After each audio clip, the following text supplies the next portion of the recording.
Don't I know you, sir? Don't believe so. I haven't been here in many years. Name's Silas Greaves. Silas Greaves? The bounty hunter? Used to be. Well, what are you doing here in Abilene? Just passing through. Got a little business to take care of. Well, sir, it would be an honor if you would allow me to buy you a beer. Hell, son, it would be my honor to drink it. I'm Molly. Howdy. I'm Dwight. That's Jack and Steve. Ben's behind the bar. Oh, I bet you got some great stories. A couple. Any of them true? Jack, be nice. A few. What about your shootout with Henry Plummer's gang in Bannock, Montana? Is that where you started as a bounty hunter? That's what it says in this here dime novel. Don't believe everything you read in them dime novels, boy. First man I hunted was back when I was riding with Billy the Kid. You knew Billy the Kid? Damn right. That scrawny son of a bitch had no fear. Wouldn't back down for nobody. I heard he collected the 10 stars off any crooked lawman who crossed him. It was a war, boy. The Lincoln County War. And Billy promised his regulators would take the life of every bastard who helped bushwhack John Tunstall. Kid had a big chip on his shoulder and a hair-trigger temper. Made him dangerous as hell. It was about 30 years ago. Billy was hiding out in an abandoned farm near Stinking Springs. I threw in with the kid because the man I had sworn vengeance on was riding with Billy's enemies. But before I tell you why I want that sumbitch dead, let me tell you what happened that day. I was heading back to the hideout when suddenly I had this funny feeling. Funny, ha-ha? No, Steve. The other kind of funny.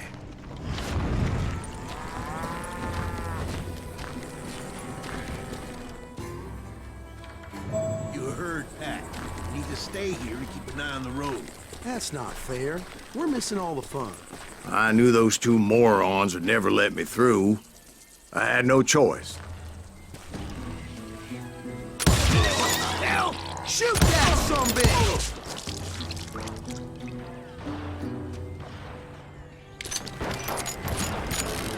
Was it Pat Garrett's posse? Oh yeah.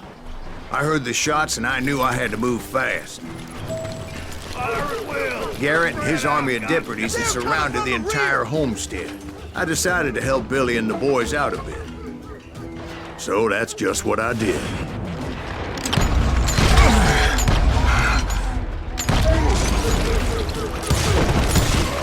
We have one behind us! Stay on it! Cover fire! As the governor of New Mexico was paying for the kid's apprehension, Garrett was able to hire every gun hand in Lincoln County. Where do you come from?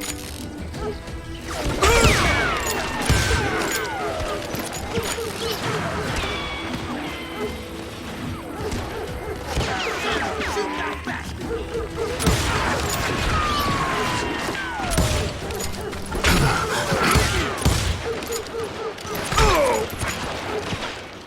I'll do you myself!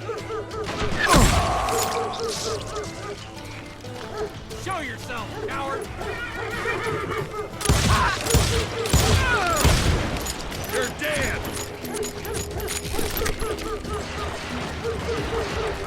I knew that going through that front door meant putting my butt in a shooting gallery, so I decided to get sneaky.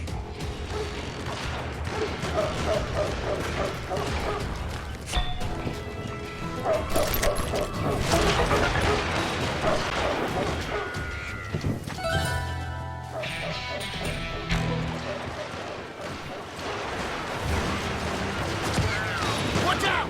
He's one of them! God damn it, he's right behind us! Where the hell's Garrett? Garrett's men were running around like a bunch of chickens with their heads cut off.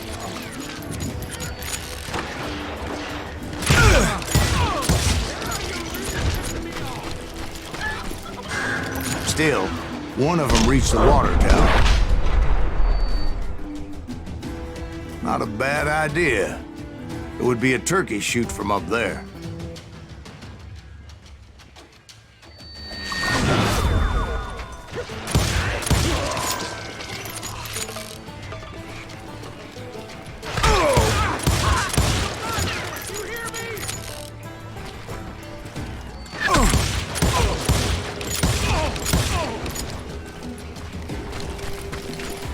Luckily, these shooters Garrett hired weren't the sharpest tools in the shed.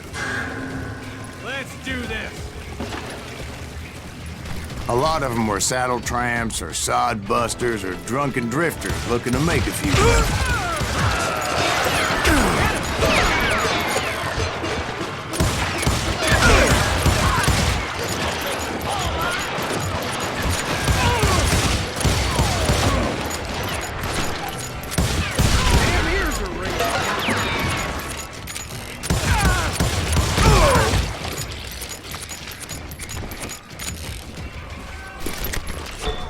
Then, I heard a friendly voice yelling at me from the window.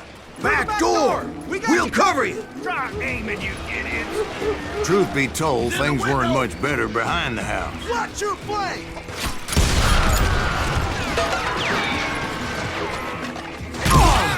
I cut their numbers in half, but that just made the ones that were left twice as mad. They made up for their lack of skill with a seemingly endless supply of ammo.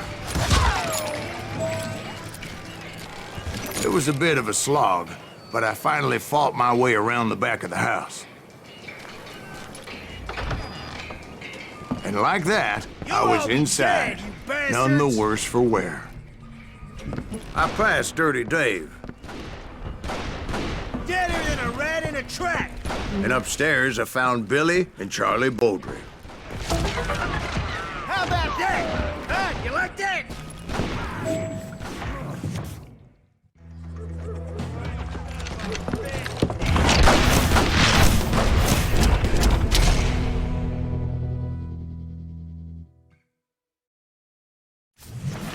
Billy looked at me and said, "About time, amigo!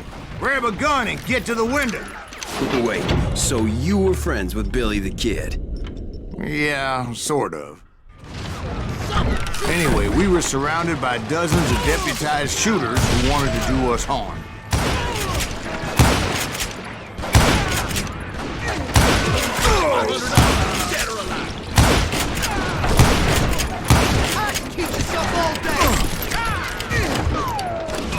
I'm telling you, Garrett's men were dropping like flies, but they just kept on coming. Where the hell Garrett get? He's missing all the action.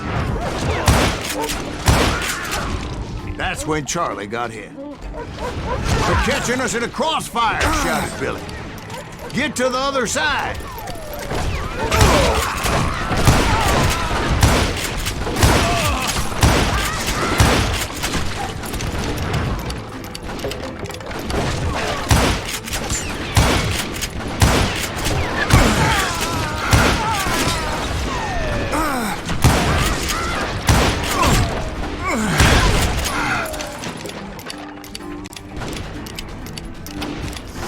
Shoot that bastard!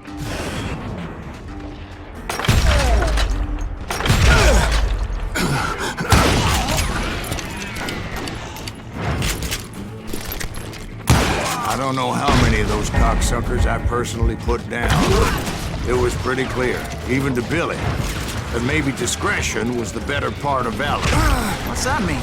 It means that it was time to cut and run. "They got a Gatling," Billy shouted. "Get the horses and bring them round back. I'll draw their attention." He directed that order at me, and I thought, why the hell do I have to do it? Run for it! Those poor sons of bitches are done! Many would have fled in my place. But I had that false sense of invincibility that many young men have. Like Jack here. What are you saying, old man? Jack is joshing with you now. Yeah, he better be. Mr. Greaves, please continue. Please, call me Silas, ma'am. Now, where was I? You were heading for the barn. Right. Making my way past a passel of fallen folk.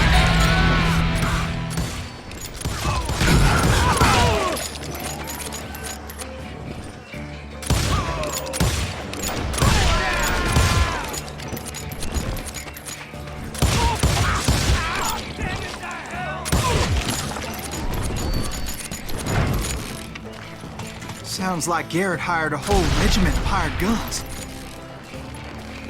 Yeah, and just when I thought I was done with them, more of these hapless bastards would pop up.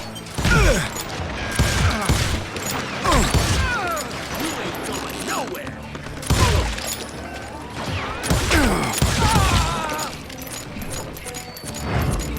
Finally, I had the stables within my reach.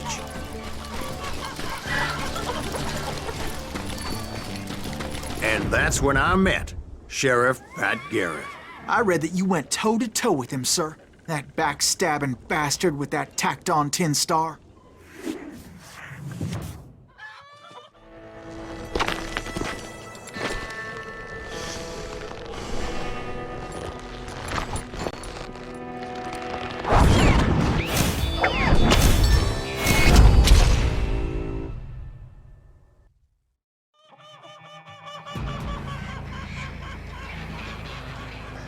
You challenged him to a showdown. You read that in a dime novel?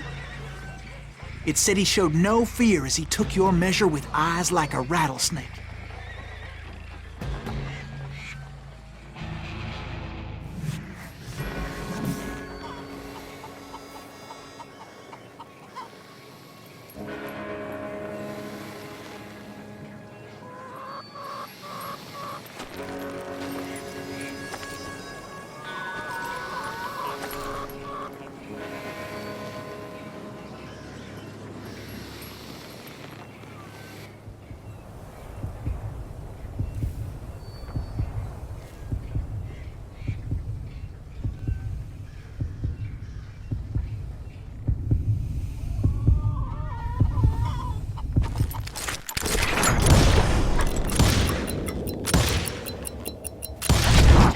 And that you killed him in a fair fight.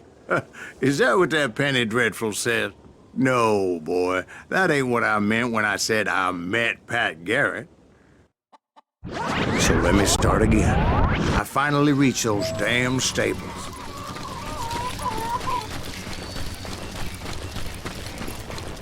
I stepped inside, and last thing I heard was Garrett's voice. That's not Billy. And go on, how did it end? And, boy, that was just the beginning. So what happened? Did Garrett arrest you? Yeah, after I came to, the bastard had clocked me with his Colt.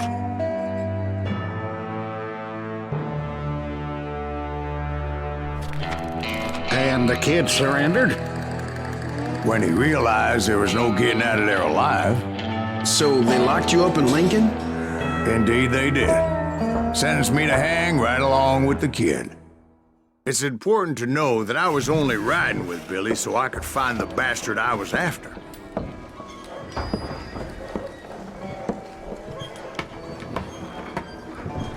He was with John Kinney's gang, and they were sworn enemies of Billy's regulators. Why were you after him? I owed that son of a bitch a bullet for what he had done to me and mine. Instead, all I got for myself was a goddamn death sentence. Luckily, it was right around then that I heard Billy make his move. He shot Jim Bell and a few other guards as he made his getaway. Later, they wrote that some lady friend planted a pistol for him in the privy.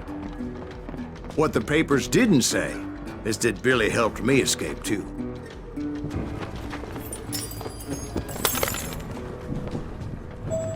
My first order of business was finding a firearm.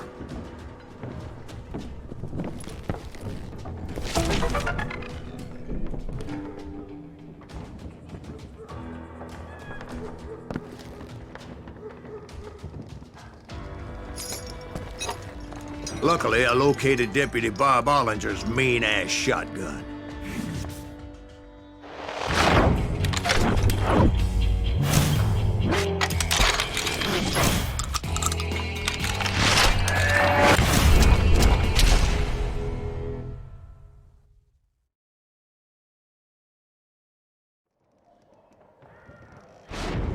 I saw Billy through the window, and he yelled that I should take to the rooftops to make my escape. So I did. Anybody see Billy?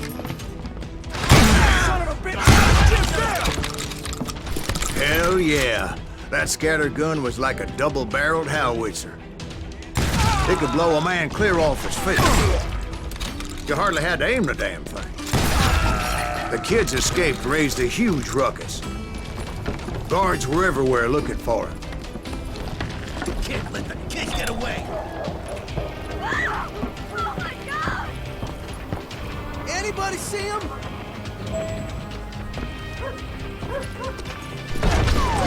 I had to jump from roof to roof like a damn alley cat. I followed the planks where I could, but some of that wood was slippery as hell. The whole town was up in arms. And suddenly, I was a fugitive. How the hell did the kid escape? Garrett's gonna kick our ass! Can't have gotten far! Get the windows, lock the door!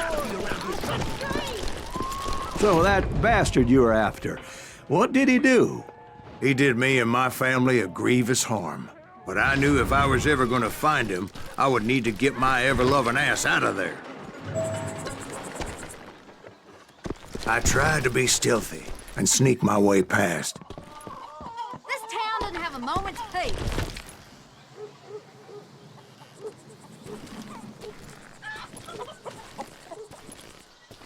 Bernie, get him!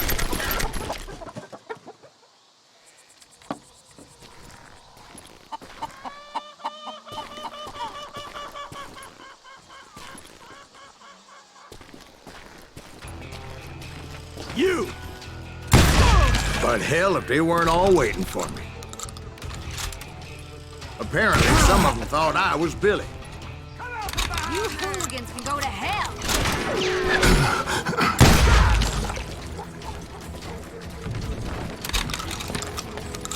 Let's do this. He's in town somewhere. See, me and the kid shared a certain similarity in build and coloring. I was just glad I had Deputy Bob's mean-ass shotgun.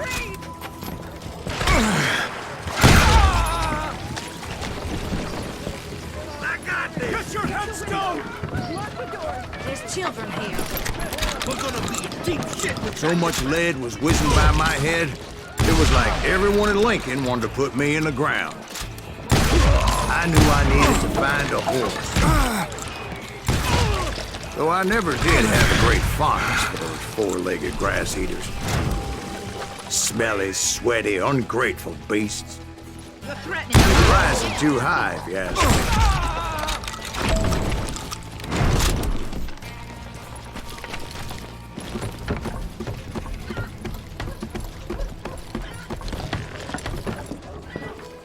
damn town's going to hell in a handbasket.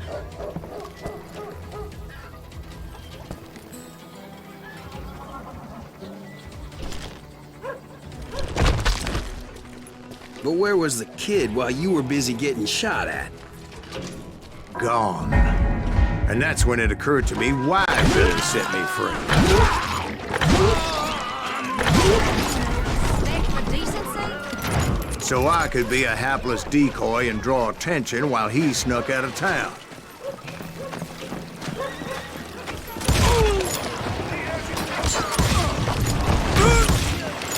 I knew if I made it out of there in one piece, no one would put a price on my head. Because everybody in Lincoln would be dead? No, because they all thought I was Billy. And all that blame would fall on him. Meanwhile, Deputy Bob Ollinger was organizing a posse to put me down.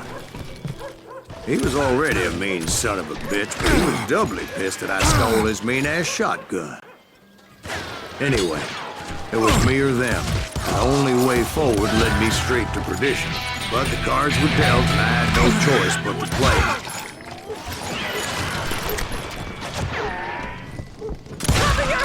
Take the women off the street. On yourselves.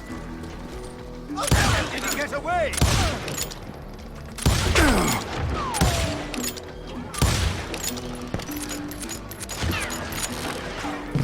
We're gonna be in deep shit when Pat gets back.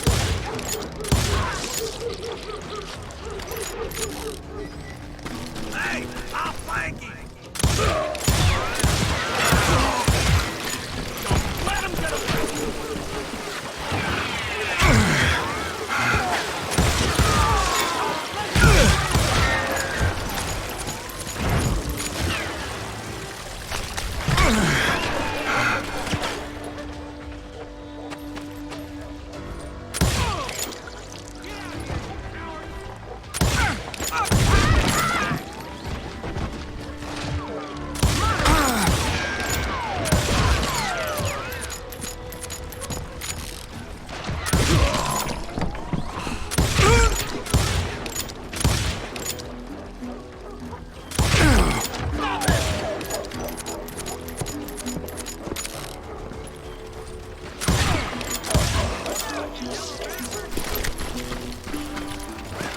Finally, I found what I was looking for. The stables on the edge of town.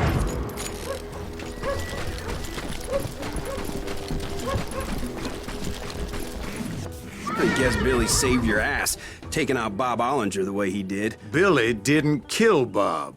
Well, sure he did. He dispatched him right after he shot Deputy Bell. No, sir. Because Bob came right up behind me, angry as hell that Billy had lit out. "Hello, Bob," I said. "I think you better let me go." And he says, "I don't think so, boy. Not with my shotgun." So we stood there in the middle of the street, eyeball to eyeball. He intended to kill me, and I knew I had no choice but to defend myself.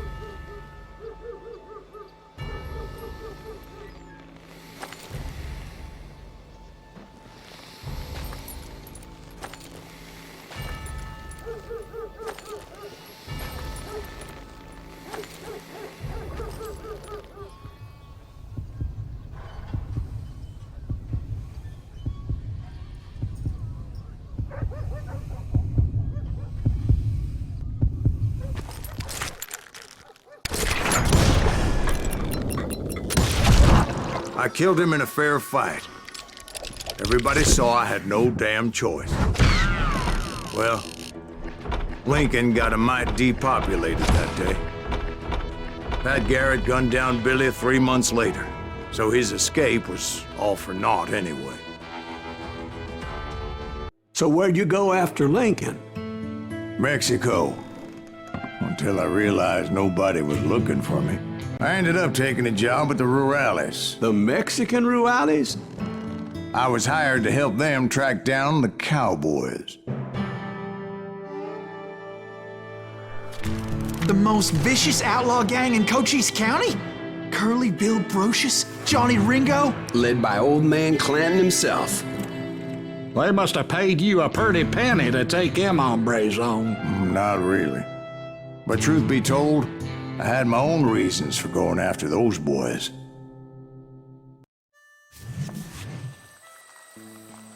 So was the bastard you were after now riding with the cowboys? Roscoe Bob Bryant was his name. Oh. But no, this time it was a different bastard I was after. The aforementioned Mr. Ringo. And yes, he was working for old man Clanton.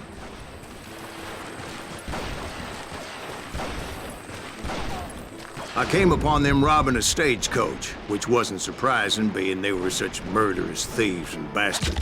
The bandits wore red scarves, so I knew they worked for the old man. Over there! I did my best to help those poor passengers.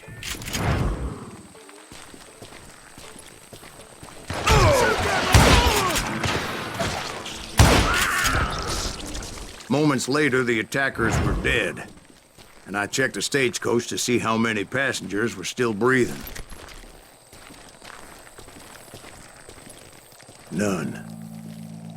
It was then I wondered if the rocks weren't hiding more bandits. Was that all of them? Or did I just hit the rear guard? I quickly got my answer. They attacked from on high like Apaches often did. They would appear in great numbers from above and rain down lead on their hapless enemies' heads. Making use of the high ground and whatever else they could. Yet the Apaches always appeared out of nowhere, and there never seemed to be an end to them. Hold on. Were you attacked by Apaches? What happened to the cowboys? Did I say they were Apaches? I said Clanton's cowboys attacked me Apache style. I was in a pitched battle, but I was holding my own against an overwhelming enemy force. Where's he going?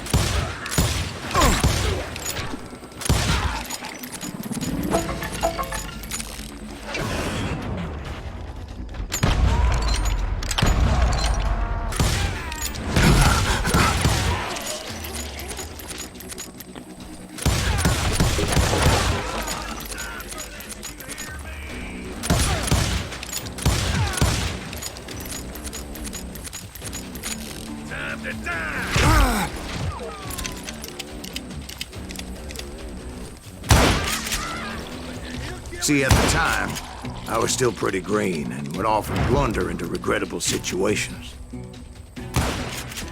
But I just kept shooting at anything I could see up in those damn rocks. I didn't see Ringo, but I knew he was with the cowboys. He and Roscoe Bob had done me a dreadful wrong, and I was determined to have my revenge. But to get to Ringo, I knew I'd have to fight my way past these other assholes first.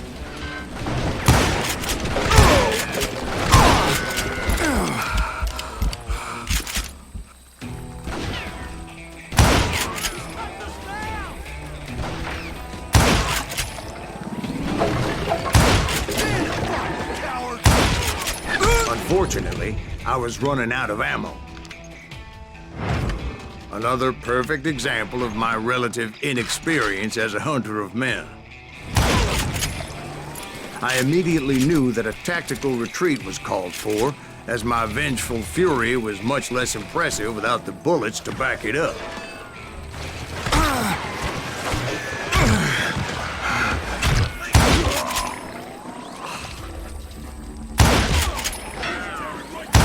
Finally, they managed to corner me. Trapped as I was, the odds of my survival seemed pretty slim. Luckily, serendipity was on my side as I suddenly spotted a way out of my predicament.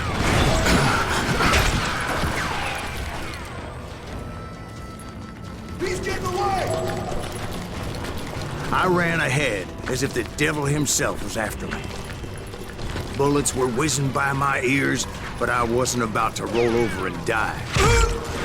I just kept running like there was no tomorrow. Because there wouldn't be if Clanton and his men caught up with me.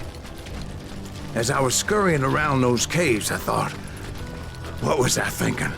Going up against a gang like this?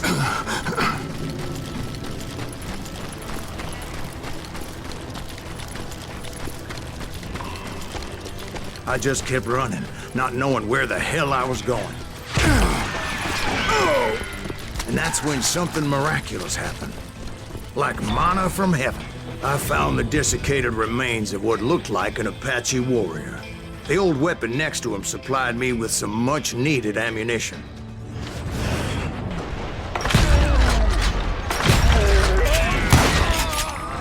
Bat Masterson once told me it was more important to be lucky than good, and he would know.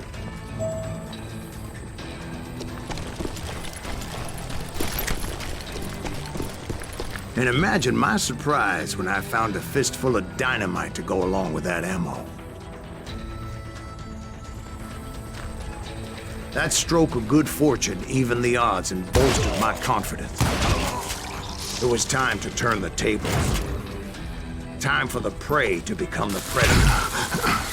Time for the hunted to become the hunter. Time. All right, Jesus, we get it. They were right where you wanted them. That's right, Jack. I was done running. And the old man's boys were not expecting that. No, sir. I came at them like a wildcat. My fury knew no bounds. Shoot that running son of a bitch! Turns out he's yellow!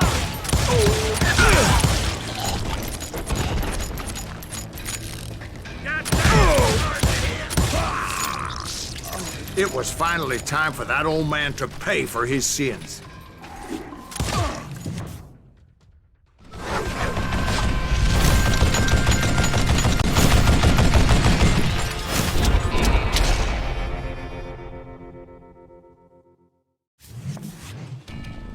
I yelled out at the top of my lungs, "Clanton, I'm coming for you!" A little stealth might have made more sense, to be perfectly honest. Because that old fool had a Gatling gun and enough bullets to last him till kingdom come. But I knew I could not let that deter me. Not if I was to find and kill Ringo. I needed to get that old man off that gun.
Most everyone thought it was the Ruales who had come up against him in Guadalupe Canyon, but it was just me.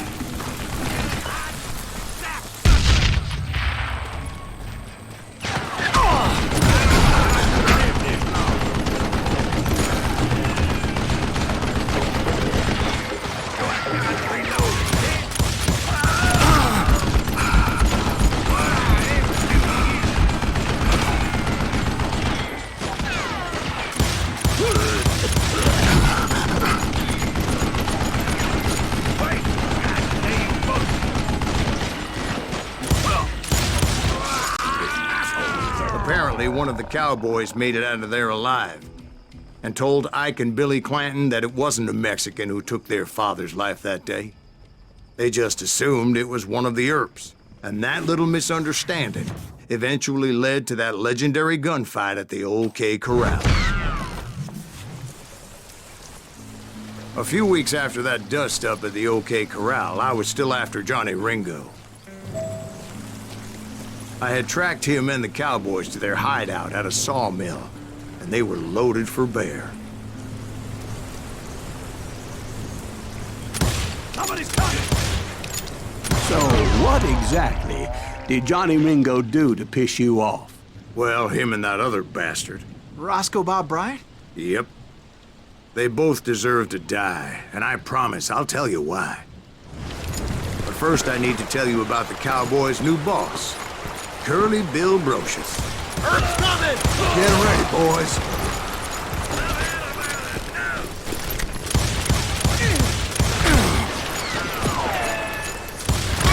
Now you're really pissing me off!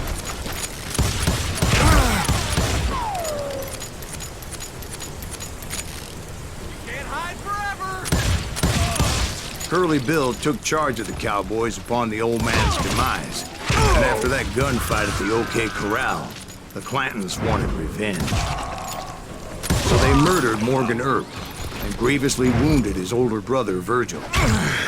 That ain't Earp,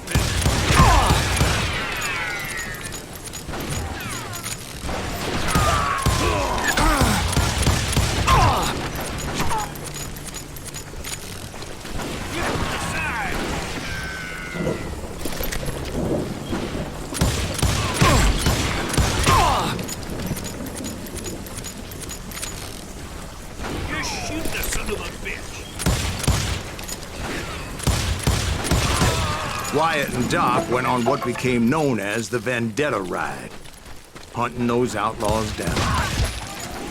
So when I showed up, that's who they thought I was.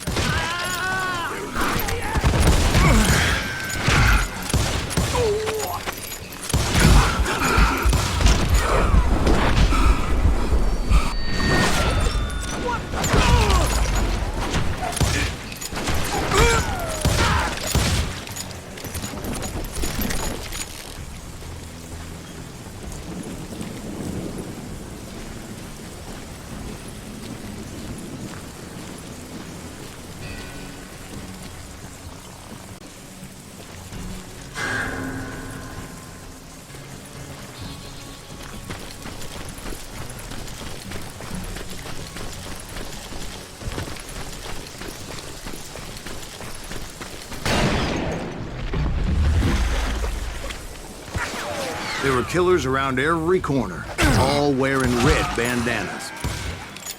That's how the cowboys identified each other, and I was beginning to wish I had one myself. But I wasn't about to let Ringo walk away unscathed, and that's what drove me forward.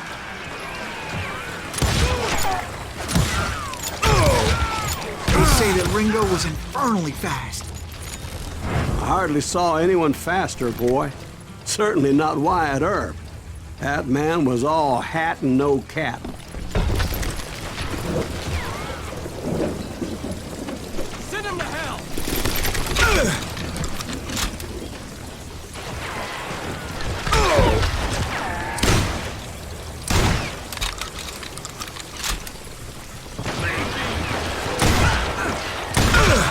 Earp wasn't much of a match for him, but Doc Holliday might have taken him. That lunger should have kept his nose out of it. They never charged anyone for the murder of Morgan Earl.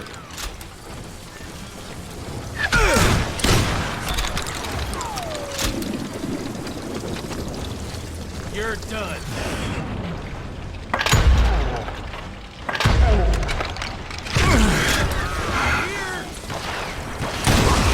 But everybody knew that Curly shot him in the back. That was common knowledge. Yeah, maybe so. But Ringo had nothing to do with it. He was just being loyal to a friend. Is that what you call it? Being loyal? Well, to get to that loyal friend, I had to pass by some buzzsaws as big as a man. Excuse me, sir. I have a question. What's that, Dwight? After old man Clanton died, why didn't his son take over the Cowboys? Because Ike Clanton was dumber than a box of rocks and a yellow belly to boot.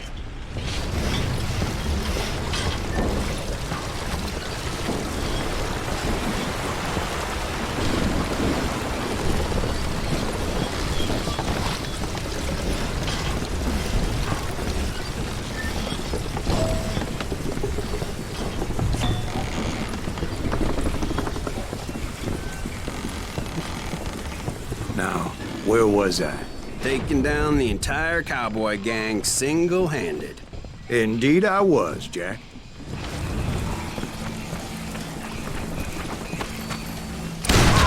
Now you're really pissing me off.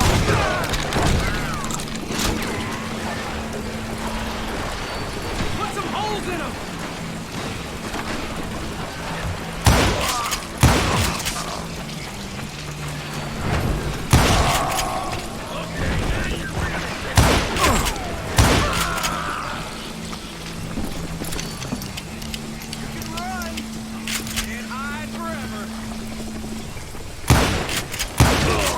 Though it wasn't easy, as those boys had good cover.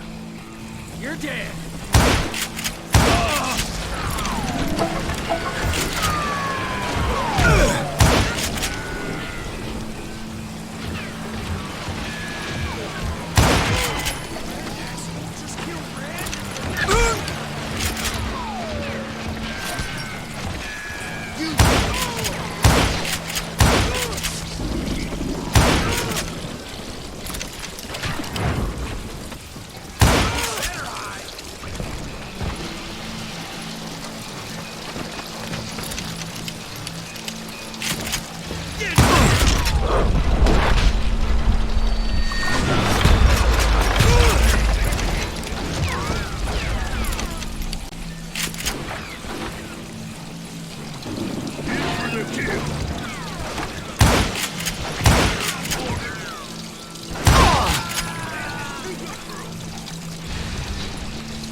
Keep shooting. I don't mind.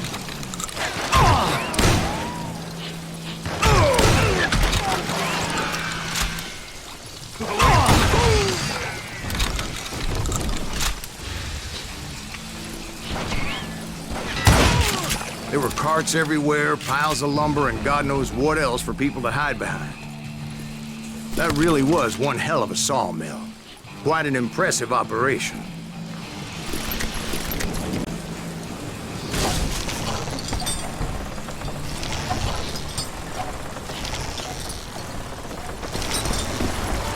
And where was Curly Bill? Did you see him? I'm about to get to that, Ben. Patience. I'm painting a picture here. There was this beautiful waterfall and a crystal clear stream that led to a verdant valley that was truly... Consider your picture painted. What happened next? Well, finally the bastards that were still alive made a last stand.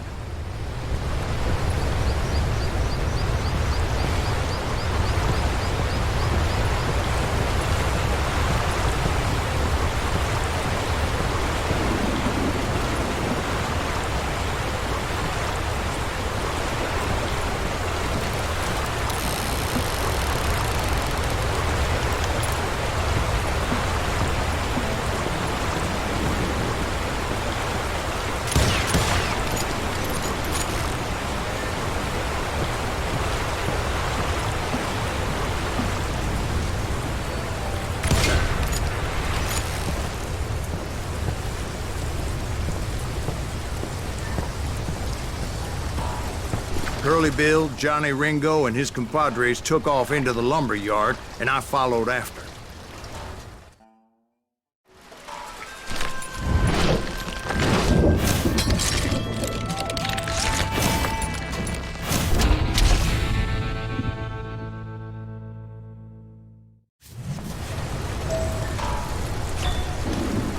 Are you saying they ran? Cowardice was not in Ringo nor Curly Bill's nature. No, sir. I never said they were running scared. They just wanted me on the open. You working for Wyatt Earp? Did that sumbitch Earp send you to kill me? Let's see what you got.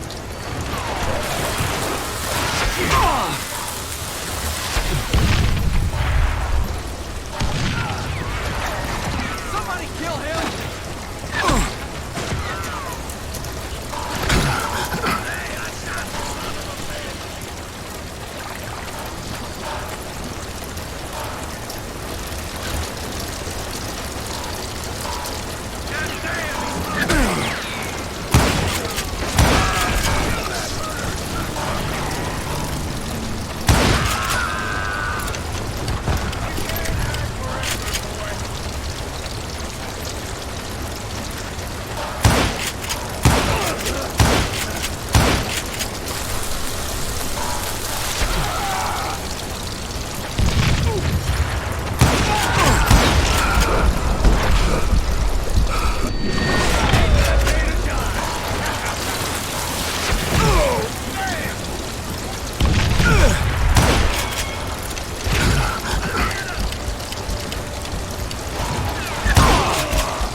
Brocious gave me no choice but to take his life. But Ringo was nowhere to be found. I knew you didn't kill Ringo, because he was found dead in a different location altogether. To this day, his killer is still unknown. Indeed. Took me a few months before I finally tracked his ass to West Turkey Creek Canyon.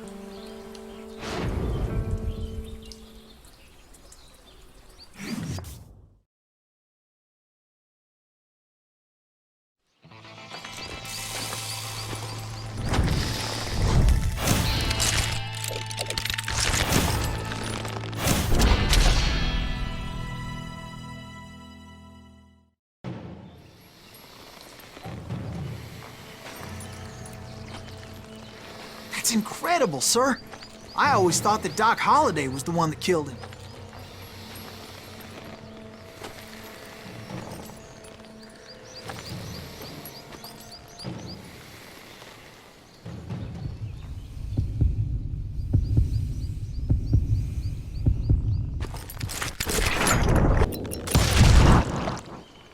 Sorry I had to ruin the legend for you, boy.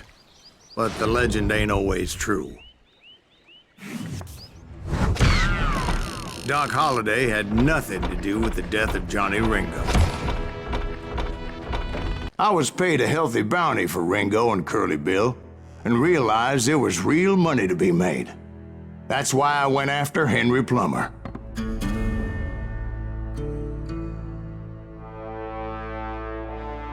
Now, wasn't he the sheriff who augmented his income by shaking down miners and robbing gold shipments? That's the one.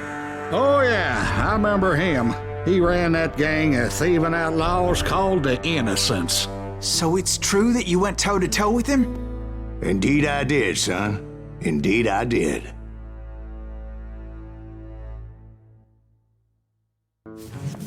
I knew I needed resources if I was going to track down Roscoe Bob Bryant, and hunting Plummer looked like a good way to get rich quick. As the local vigilantes exposed him as the leader of the bandits, and put a generous price on his head. Plummer rallied his gang to plunder one last gold mine before making their escape. And that's where I thought I'd find him.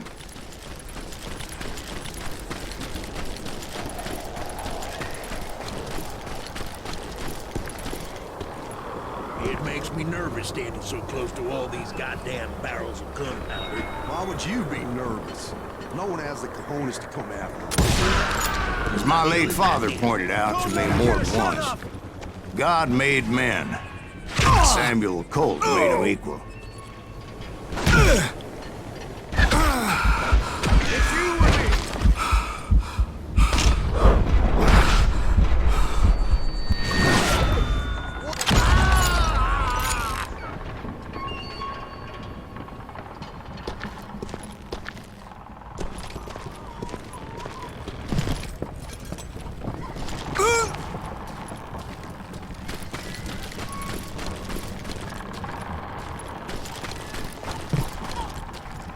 I knew that dynamite wasn't mine, so I decided the polite thing would be to return it.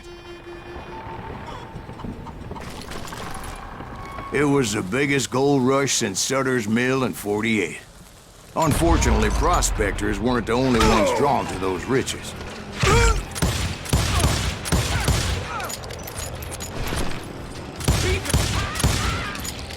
There were thieves and killers, robbing travelers and hijacking gold shipments. Like those that ran with Plummer. Some were just regular folks I knew from town, drawn by greed and easy pickings. Charlie Crow, the blacksmith. James, who worked in the stable. Sam and Jeremiah Barber, the butcher's sons. Ordinary citizens who lived a double life. Stealing and thieving and murdering the neighbors.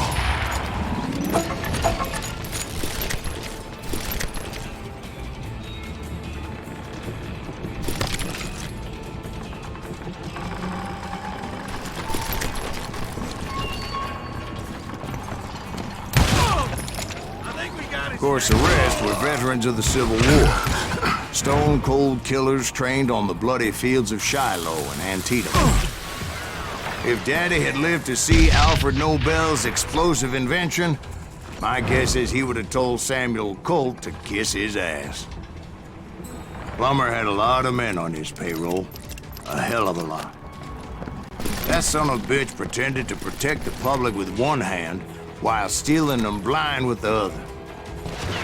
Dangerous, desperate individual. He set up a defensive perimeter which I had no idea how to breach. I was outnumbered and in way over my head, but I was too damn stubborn and stupid to realize it. They must have thought I was touched. Or had some kind of death wish, seeing as there were barrels of gunpowder everywhere. Watch out for the goddamn gunpowder! One stray bullet, one stray spark, and I'd be blown to hell and gone. I thought I was some kind of hero.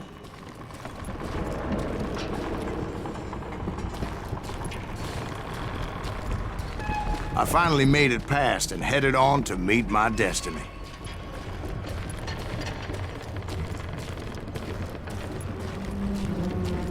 But first, I had something I needed to figure out.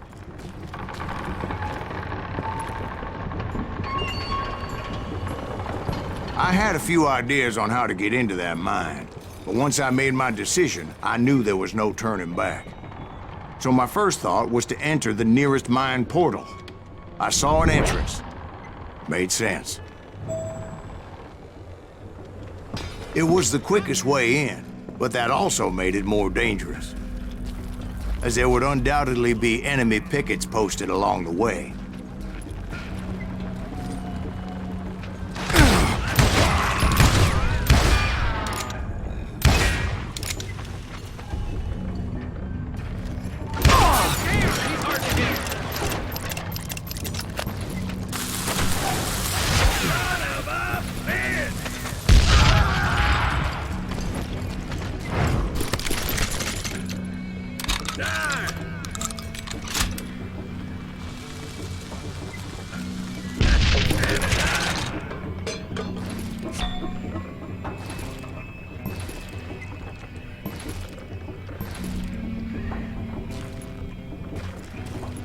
putting you down!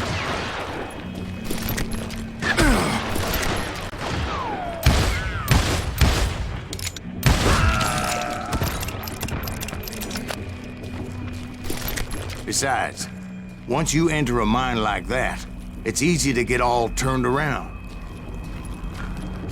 And that confusing maze of corridors wouldn't even be the worst of it.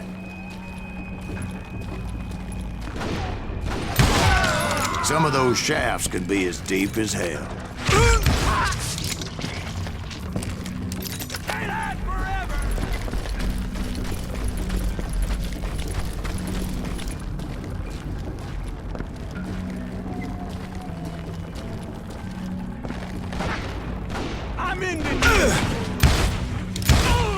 A single stumble or misstep can easily end in a deadly plunge to oblivion.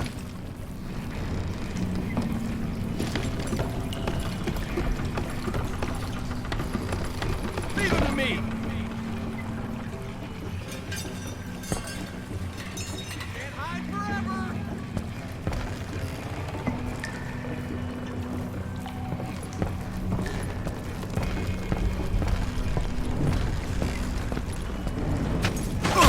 Me and you. Quick reflexes often make up for a lack of common sense. Luckily, I was never one to be easily bushwhacked.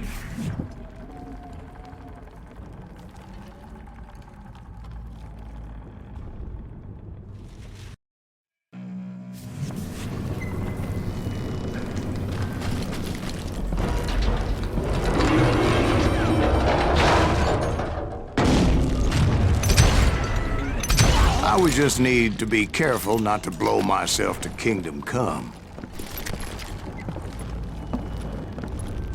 With all that gunpowder and dynamite everywhere, a body has to know what he's shooting at. Knock you down a mine!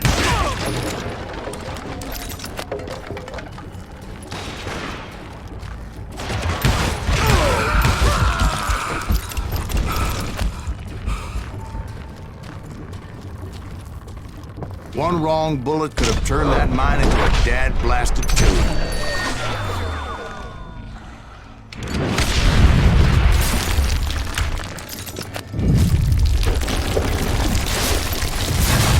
I freely admit that my plan of attack was not just moronic, but clearly insane.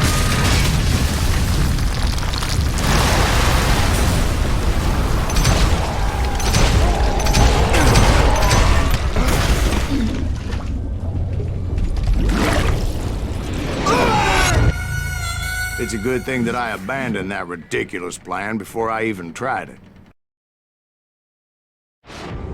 Instead, I spotted a ladder, a way into the mine from the opposite side.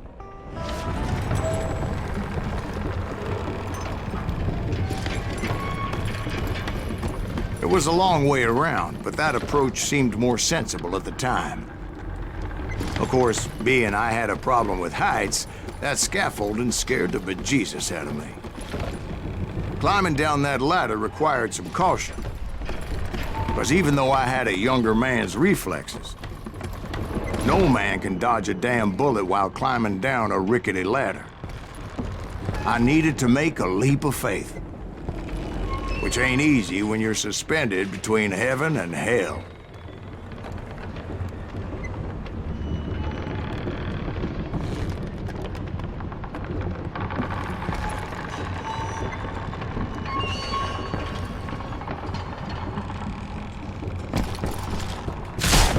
I was determined not to give up, however. As Sheriff Plummer seemed quite the despicable character. When the vigilantes discovered what the sheriff was up to, people were outraged. That 10,000 they put on his head would go a long way to helping me find old Bob. And I had made it my mission to settle that score come hell or high water.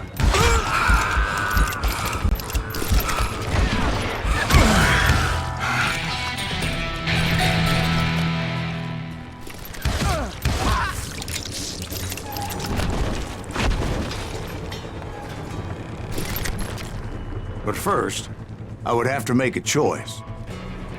Take the elevator or climb the ladder.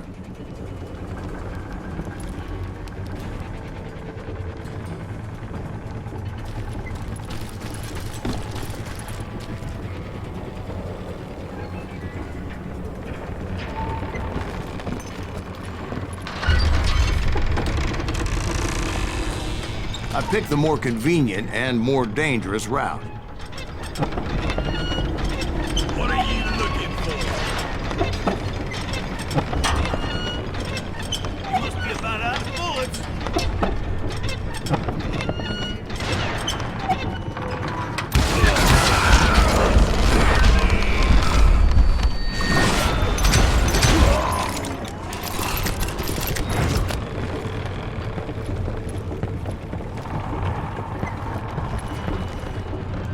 Plummer was a mad dog killer, and the people of Nevada City deserved better. Nevada City? Well, I thought Plummer met his maker in Bannock, Montana.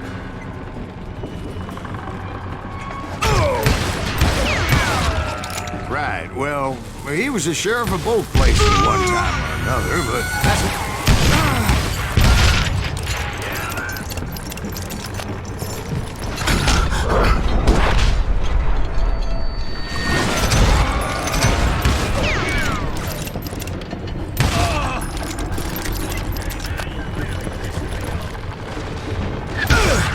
The point was, taking him down would save a lot of lives, including my own.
that's how Henry Plummer died.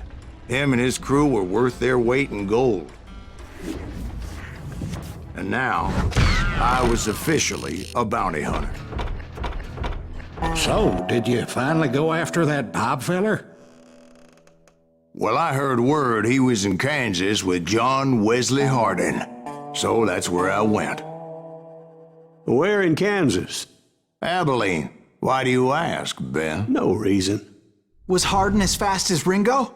Ringo was fast, but John Wesley was as fast as the devil himself.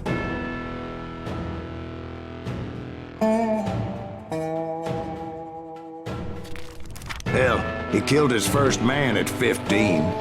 From that day forward, he had a price on his head and wouldn't back down for nobody, not even Wild Bill Hickok himself.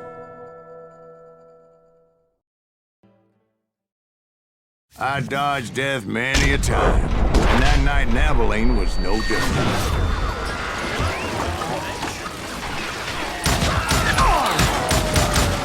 I was there with the intention of finding that bastard Bob and collecting the bounty on John Wesley.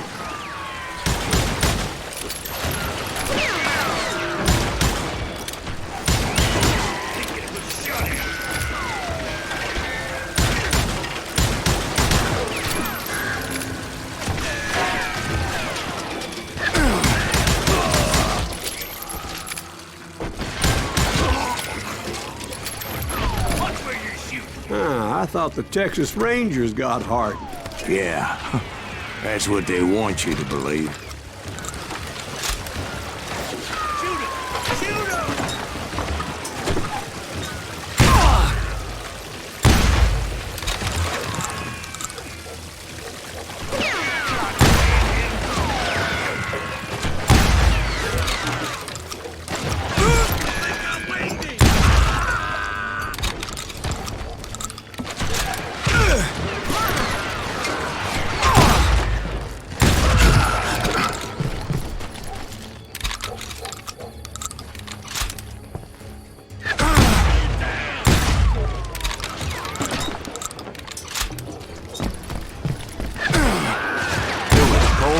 Witch's tit and a brass bra that night as I fought my way past his loyal compadres.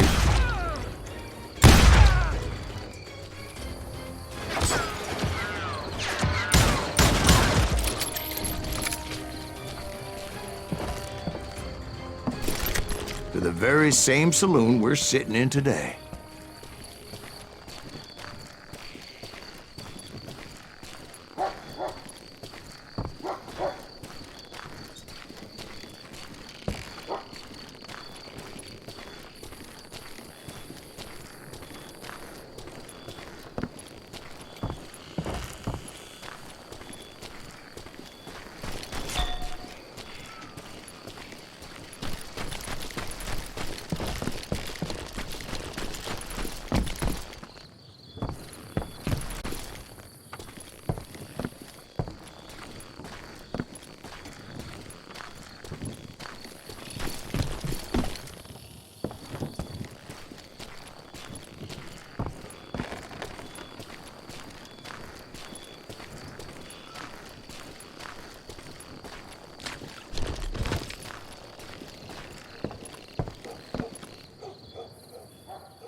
Look around and imagine this place painted in blood.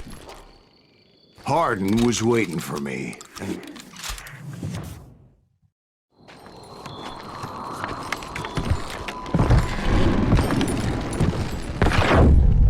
Wait, I'm jumping the gun here. Let me back up and give you some background on this sumbitch. He deserves that much. Don't you think so, Ben? John Wesley Hardin was a killer. By the end, he confessed to taking the lives of 42 men. He was a bona fide folk hero by then, and had amassed a gang of armed miscreants and other assorted thugs. He and his men set up camp outside of town, and I was hoping Bob was among them. Shit, it's cold out here. Freezing chitlins off. God damn it! Shoot that son They didn't ask why I was there. They knew. Can't get a good Shot at him. I had to spill a lot of blood to find out Hardin wasn't in that camp. He was carousing in town with his closest friend. Hardin's boys apparently didn't want me to reach the Bull's Head. Some were hightailing it into town to inform their Jefe of my unwelcome presence.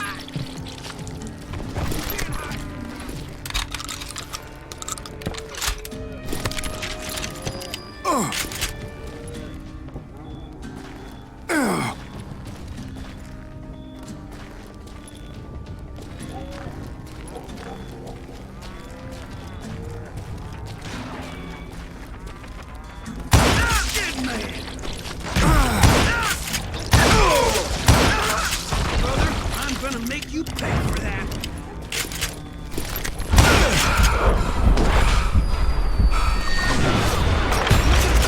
Damn bullet! Someone's coming for him. Stop that son of a bitch! Let the boys know we got another law dog.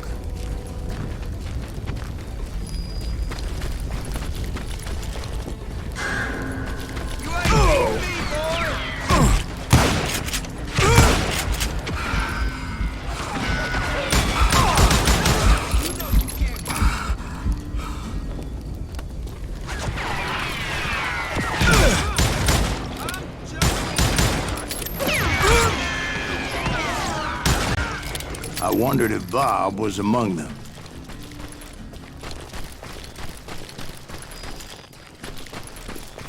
And I steeled myself for the fight ahead.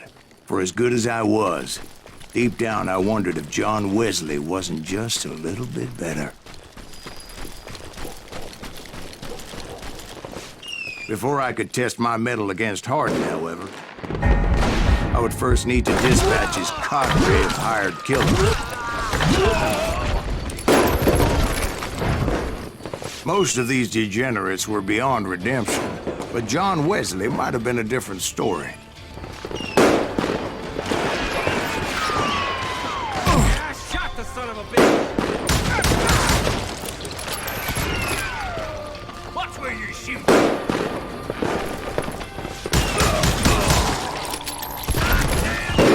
I didn't learn until later that that night was in fact his birthday celebration.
I think I already mentioned that I found Hardin in this very saloon.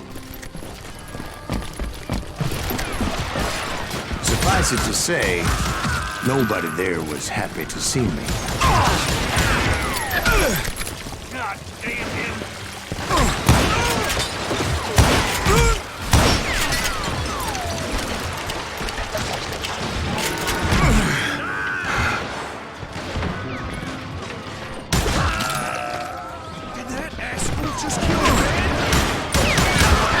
In fact, I felt a certain hostility.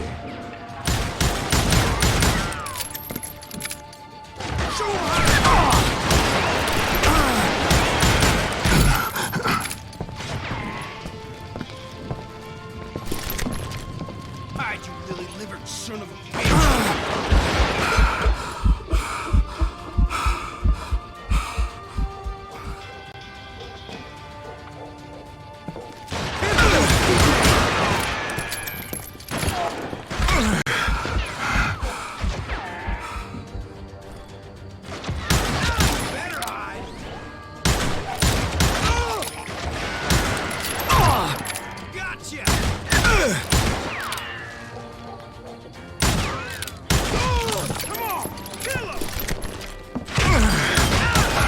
I was disappointed that neither Bob nor John Wesley were among the dead. But that was short-lived, as a moment later I was facing down the fastest gun in the West.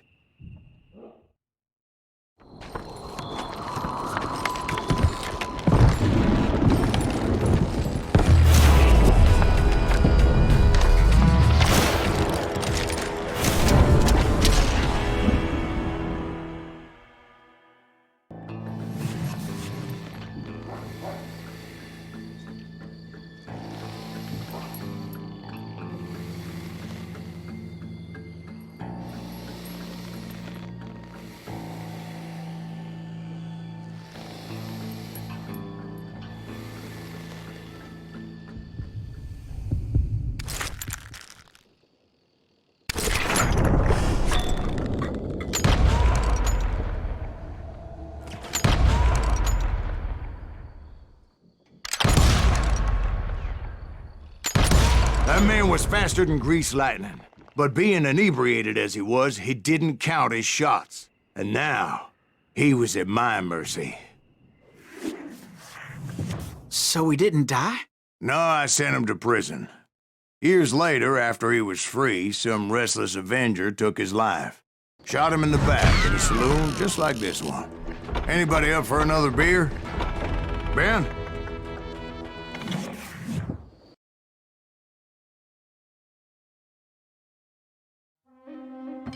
Thank you, darling. Yeah, some say revenge is a dish best served cold. So whatever happened to that Bob guy you were after? Personally, I'd like to hear some of your other adventures. Like, I don't know, did you ever go toe-to-toe with a red man?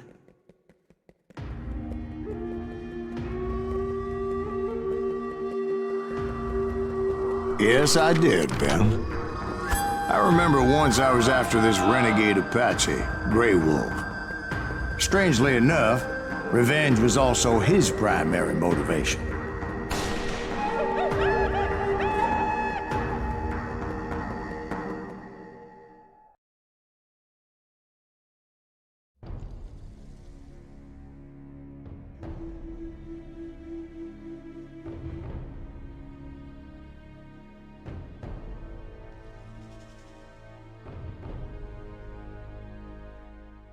A bounty was put on Grey Wolf's head, and that's how I came to hunt him in the mountains. Mountains so high they tickled the nether regions of heaven.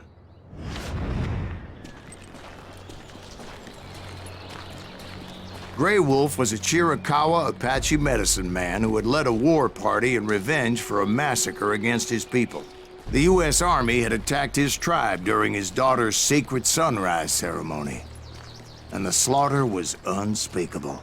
I understood his anger, as there's nothing more traumatic than seeing those you love die in a cruel and painful death. Right from the beginning, I couldn't shake the feeling that Grey Wolf was watching my every move.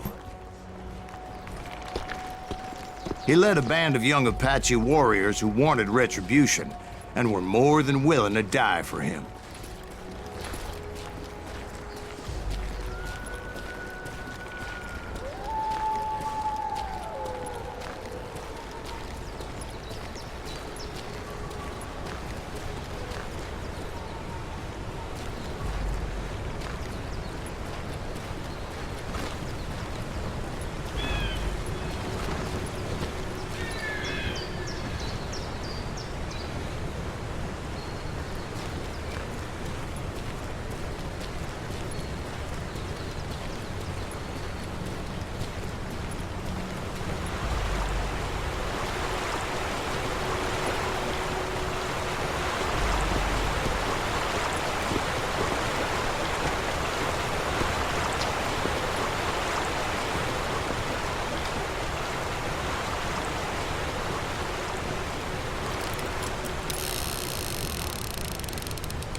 And it crossed my mind that maybe this wasn't such a good idea. But now that the shooting had started, there was no backing down.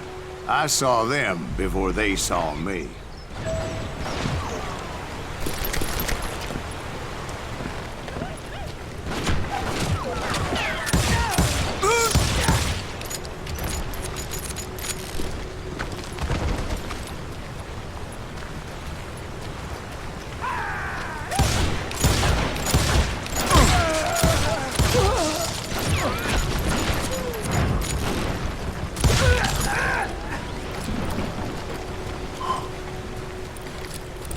rugged country, the winter home of the Chiricahuas, and that's why they had retreated there.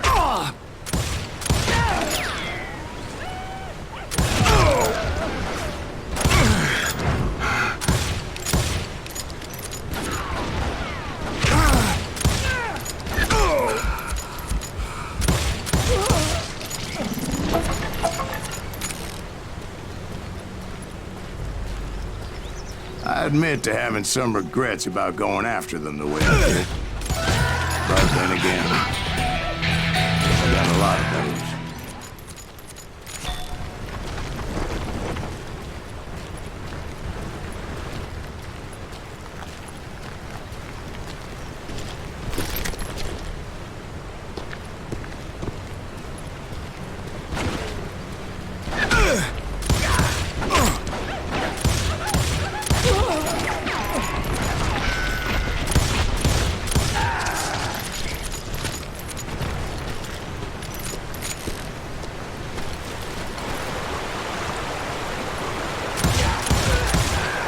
Did you find Grey Wolf?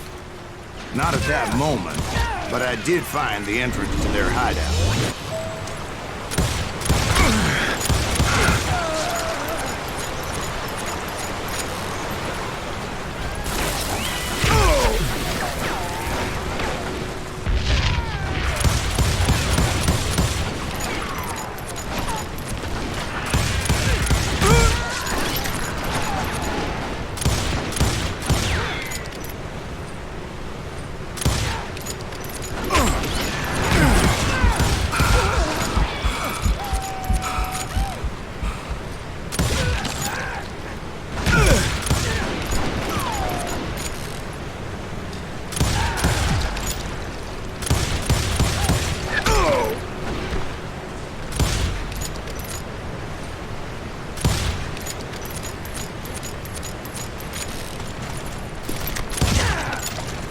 Deep crevice that led to a deeper cave. Don't tell me you went in there. Yeah, but it's not out of bravery so much as pure, angry cussedness.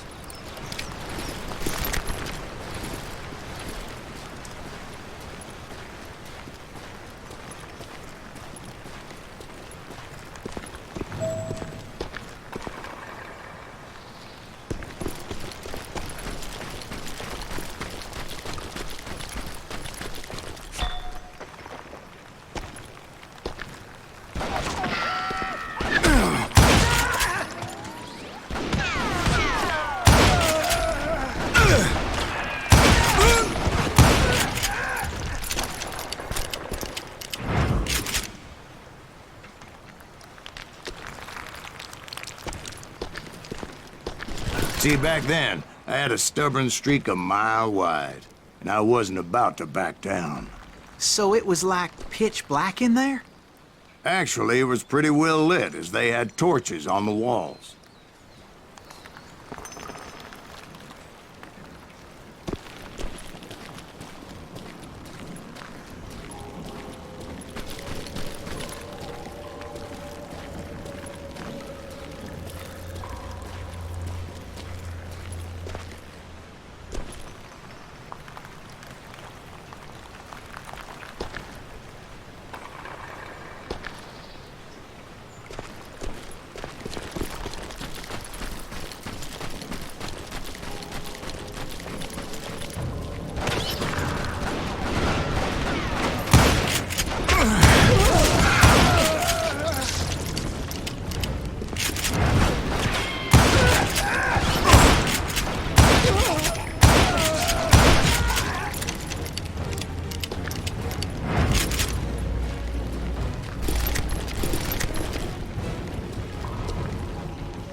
How big was this cave?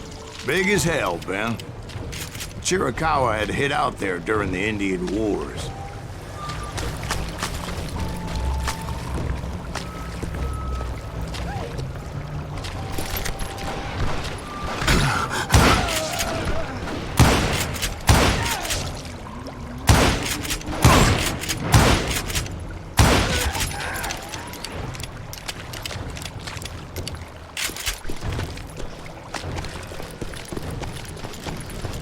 They thought it was haunted with the ghosts of those murdered by the horse soldiers. The cave was haunted with dead Indian ghosts? To be honest, I was more concerned with the live ones than the dead ones.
How come you know so much about engines? A few years back, I was married to 2 Mescalero women.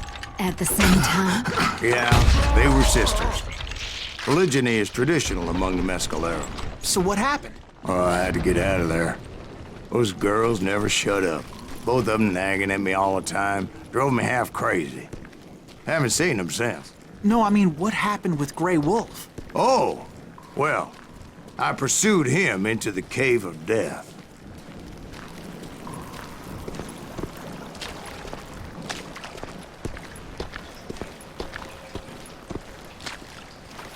I came upon this flooded grotto, and that's when I saw him. He came to me unarmed and unafraid. His voice echoed in the shadows, and I sensed he meant me no harm. You carry great darkness in your heart, and if you do not release it, it will claim your soul. The sound of his voice put some kind of ancient Indian spell on me.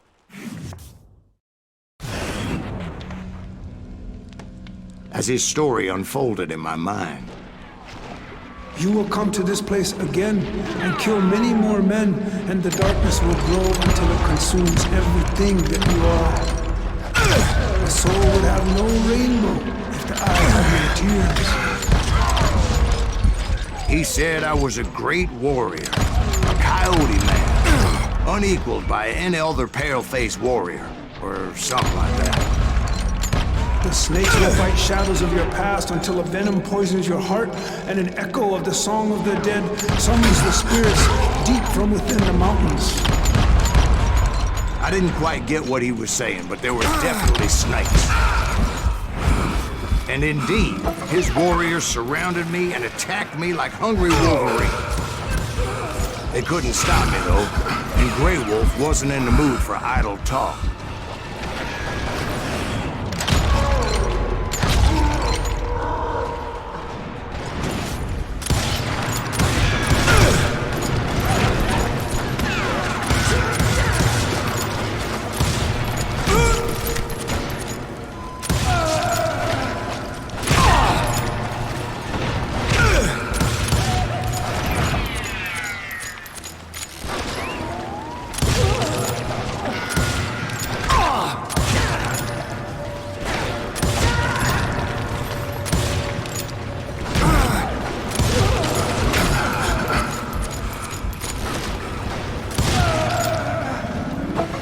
I swear I couldn't see any way out of this trap.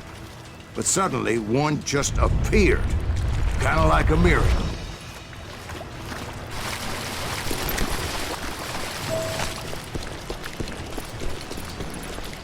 I felt like I would be lost in that damn cave forever. Finally, I found myself back outside, perched on the edge of a precipice, overlooking a thundering white-water river.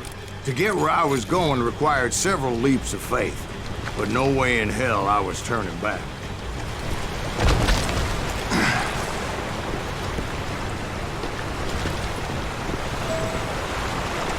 I chased after him, determined to make him explain the meaning of all that mumbo-jumbo. Mumbo-jumbo's right. Are you making this all up as you go? A few details may be fuzzy, brother, but I am relating exactly what happened to me.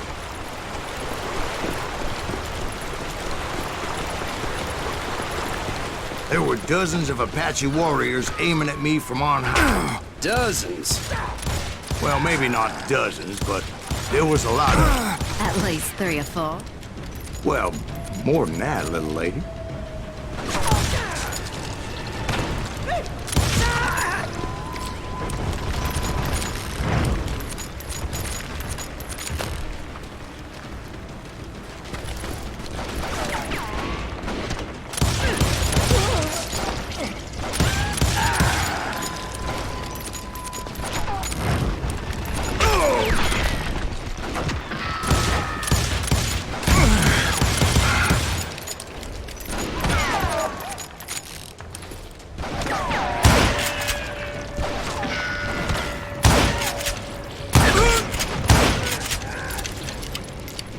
I had a steep climb up creek ahead of me and scrambled up those rocks like a mountain goat.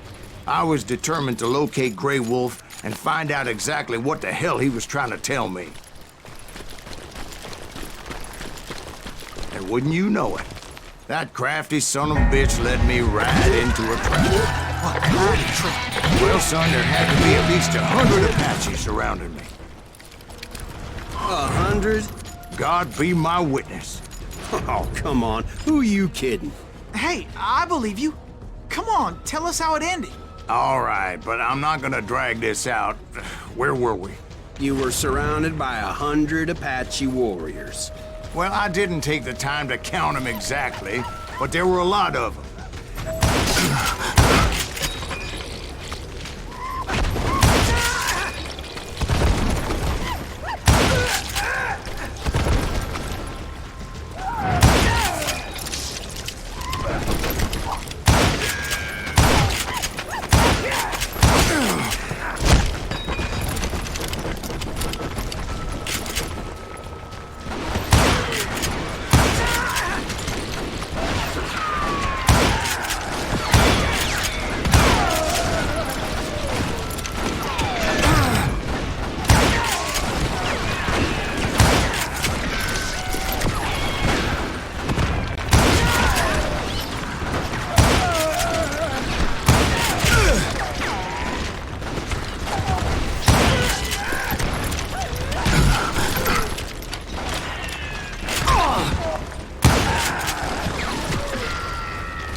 And in the end, a path appeared before me that I had not seen before.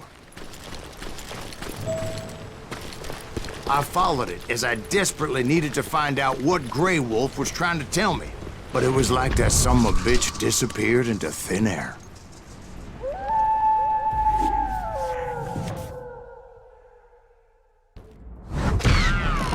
Never did find him. And never did collect my goddamn bounty. Thank you, darling. It's interesting how the truth can sometimes seem, might malleable, depending upon your point of view. Like how those dime novels make you out to be something you're not? Jack, don't be starting trouble. No, he's right. They do tend to exaggerate. Did they exaggerate your part in taking down the Daltons? Well, I was there in the flesh, boy, so I saw what happened firsthand.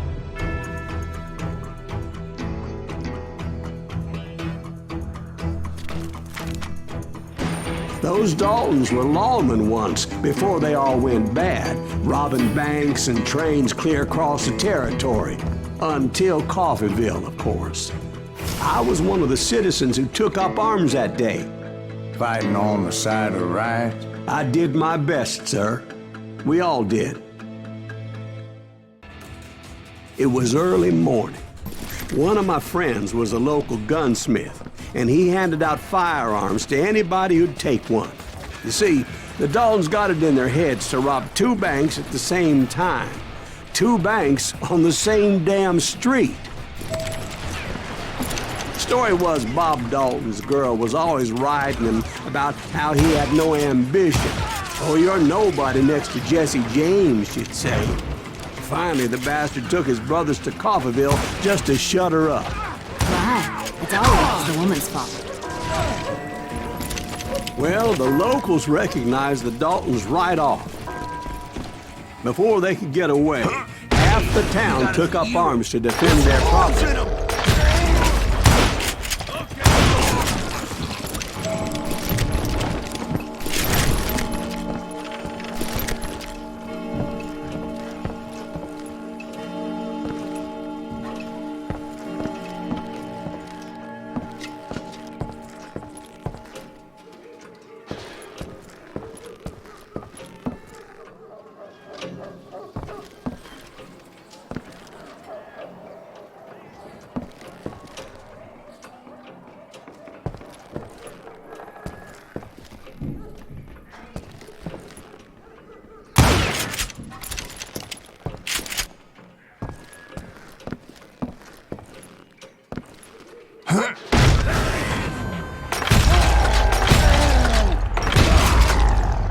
The brothers paid dearly for their stupidity, but everybody knows they had it coming. There's more to it than that. I read all about that day, so I know for a fact that it went down very differently. First of all, it was high noon. A posse of U.S. deputy marshals were on the rooftop across the street. Get ready, boys. They're gonna make a move. The lawmen had been tracking the Daltons for months, and now they finally had them dead to rights. Among them was a bounty hunter feared by many a lawbreaker. This man had no intention of letting the Daltons slip away. They met an adversary that day who had no fear and offered them no quarter. The marshals tried to get the Daltons to surrender. They'll give up eventually. We just gotta wait to sort the bitches out. This bounty hunter knew that the brothers were far too proud to ever lay down their guns. He went in there alone to confront those criminals. One of the marshals shouted, "Where are you going? Are you crazy?" Hey, where do you think you're going, dumbass? That rifle's mine. But he paid him no mind. He saw a way to get around to the back of the bank. Then he figured out how to hit the Daltons from a direction they weren't expecting.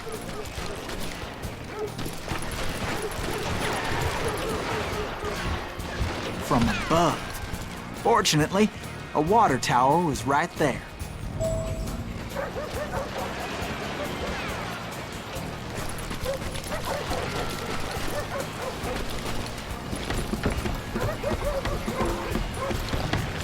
A moment later, he was climbing up a steep ladder, laughing at danger as he did.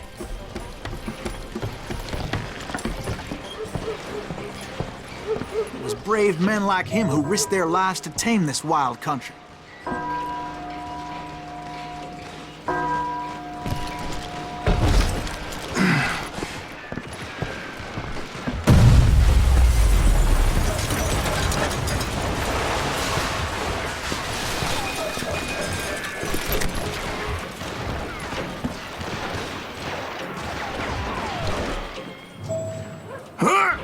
We've got company.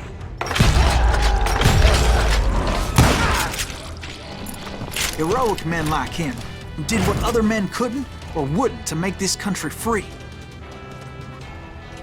Like Jim Bowie and Davy Crockett, Is that Silas who Greaves? died defending the Son of element. a bitch!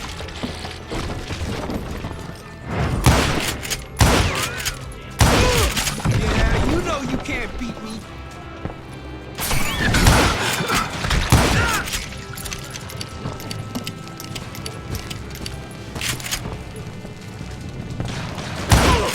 You rule the day.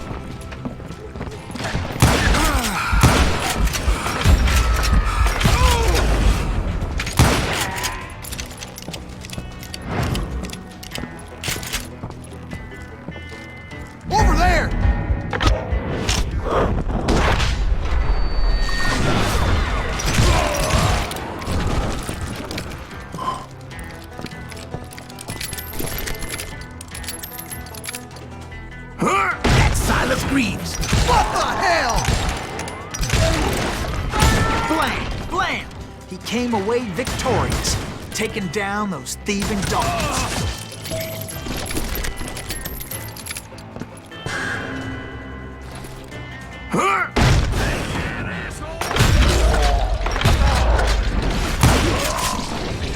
His name was Silas Greaves, and when the dust finally settled, he was the last man standing. Sorry, kid, but that just wasn't the way it happened.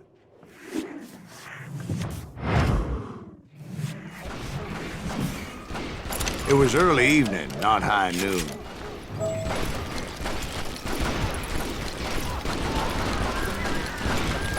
I was late to the party, and Coffeyville was already up in arms. The Daltons blew up a safe, and were all set to hightail it out of there. Those pathetic deputies surrounding the bank were dropping like flies.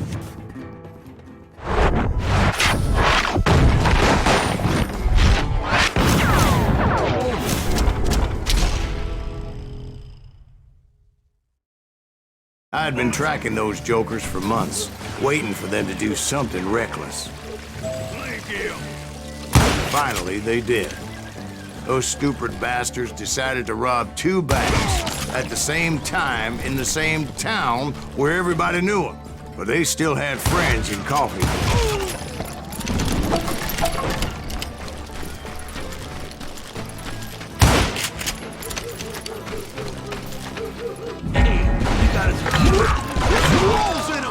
Those friends came after me like a pack of wild dogs, tooth and nail. They were coming at me from all directions.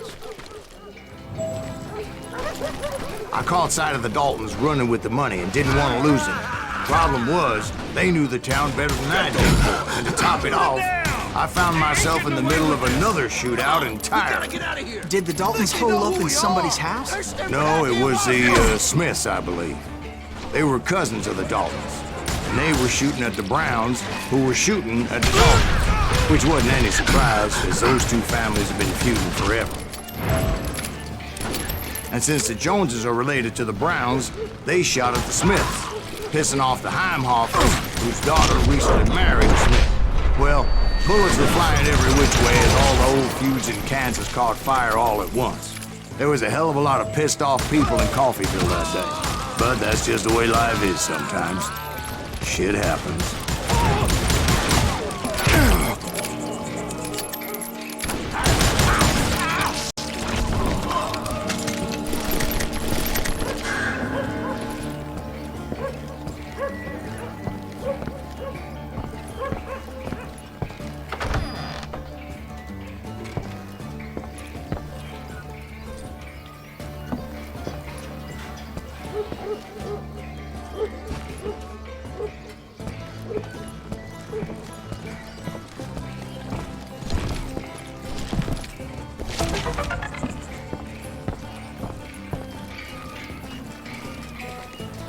The Dalton boys knew I would never give up.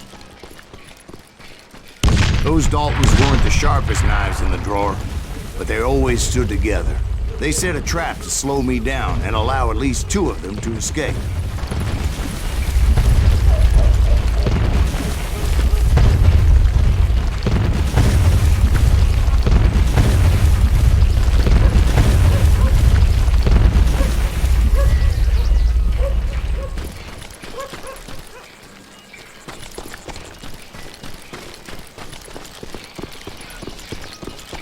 It was Emmett, the youngest, and he decided to stand his ground and face me down. I ain't afraid of you, Silas Greaves. This is where it ends for you. He was determined to protect his brothers. And I understood how he felt. Taking me on all by his lonesome wasn't exactly a recipe for a long life.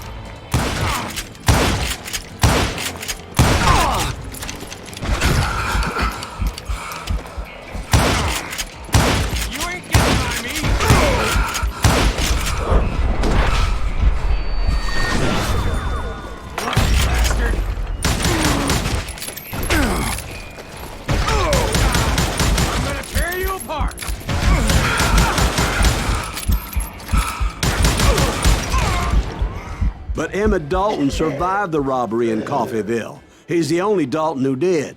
They say he was shot 23 times. Well, Dwight, who do you think put all those damn holes in him? But I have to admit, that boy had grit.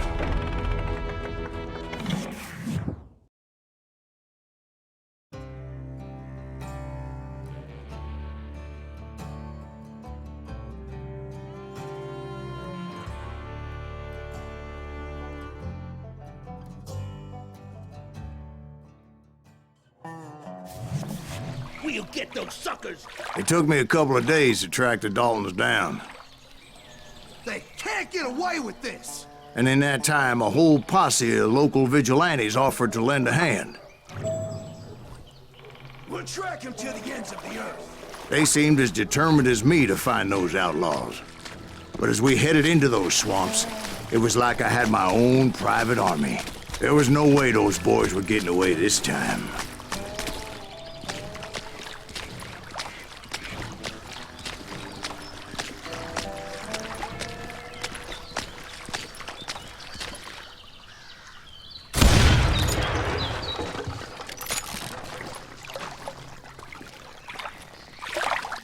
It was early fall, right?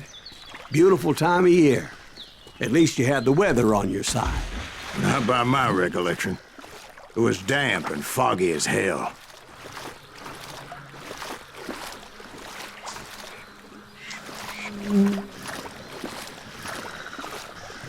It was tough to stay on a true course, so we kept an eye out for landmarks.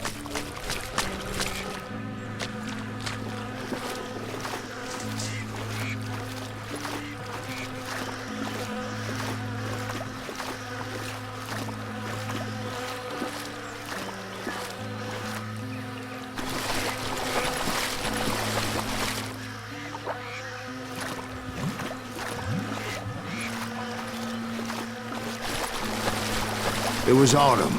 The maple trees were in full color, red as blood.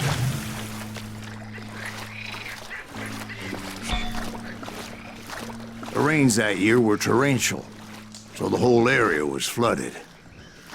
The vigilantes had spread out wide, and pretty soon I couldn't see anybody.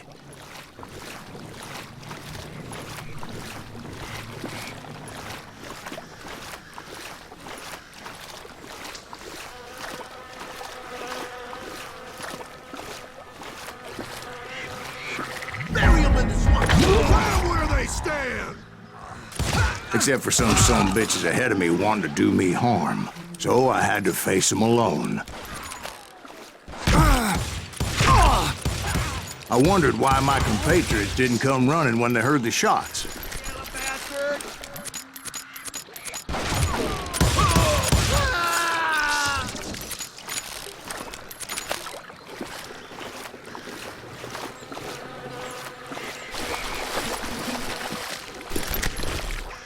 So did you find the Daltons? Not yet, but I did have the questionable pleasure of meeting a few of their friends.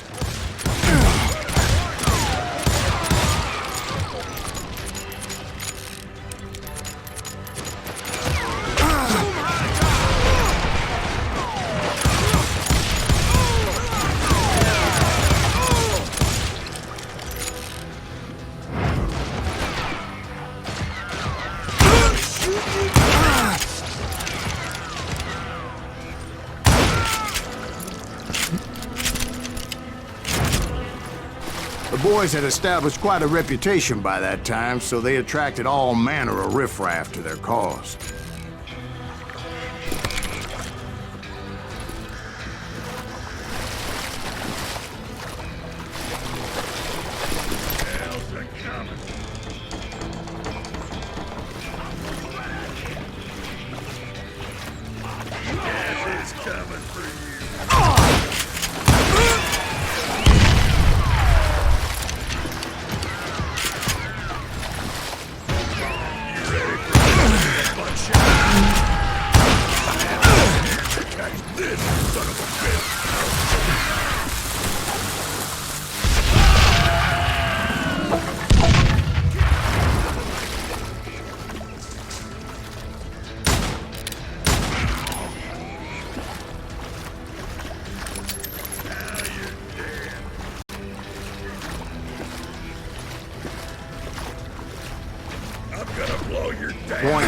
eye was under serious attack.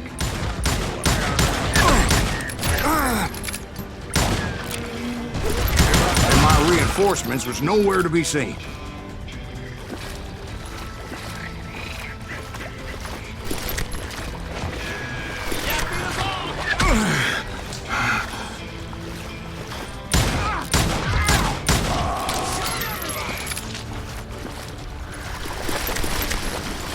Somebody kill that son of a bitch!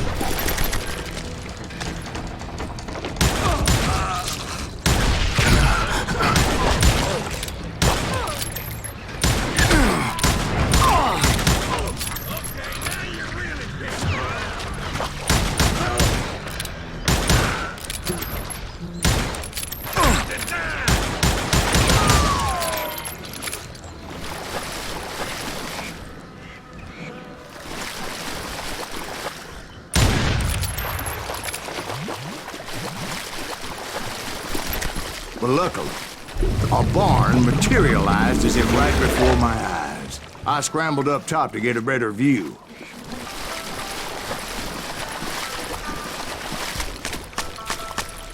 But just ended up falling inside. So, how did you get out? The barn doors was open. About right then, I saw some suspicious characters running for the bushes. Of course, I followed them. But that goddamn swamp was like a goddamn maze, and pretty soon I had no goddamn idea where I was. Steve? So I just started walking, and pretty soon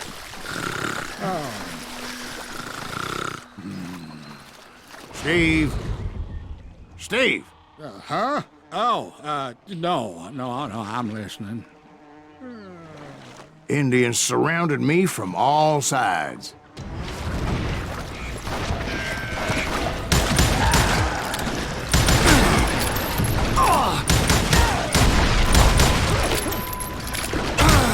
Indians? They were Indians? No.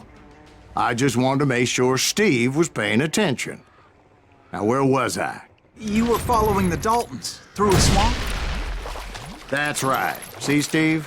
Dwight's paying attention. No, I'm listening. I was just resting my eyes. So, where was I? The Daltons. Right. See, there's a reason so many outlaw gangs are made up of brothers. Being a brother is a very sacred thing. It's a bond like no other. Stop that, son of a bitch! So did you ever find the damn Daltons? Not yet. But I did find a few of their cousins. You Kansans breed like rabbits. More Smiths or Heimhoffers or who knows what. But hell, what's more important than family? I bet Ben knows what I'm talking about.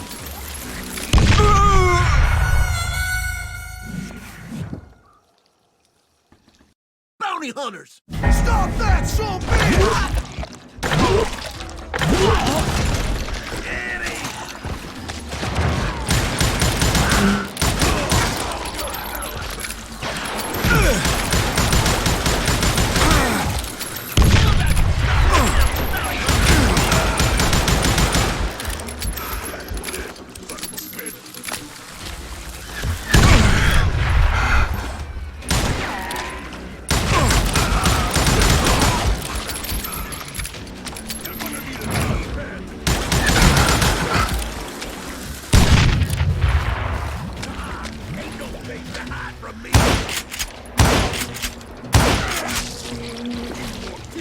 Son of a bitch!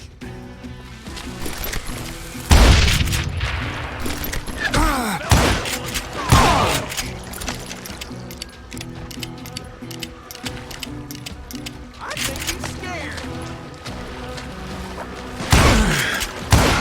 Bury him in the swamp!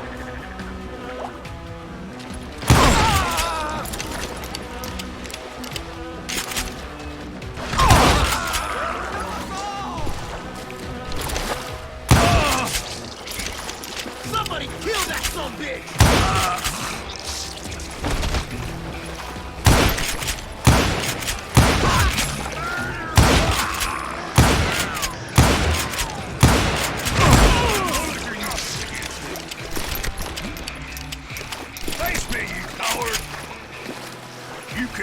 me.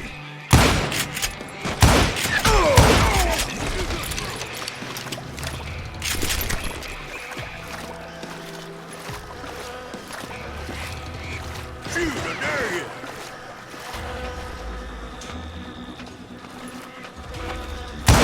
Can you shoot around corners?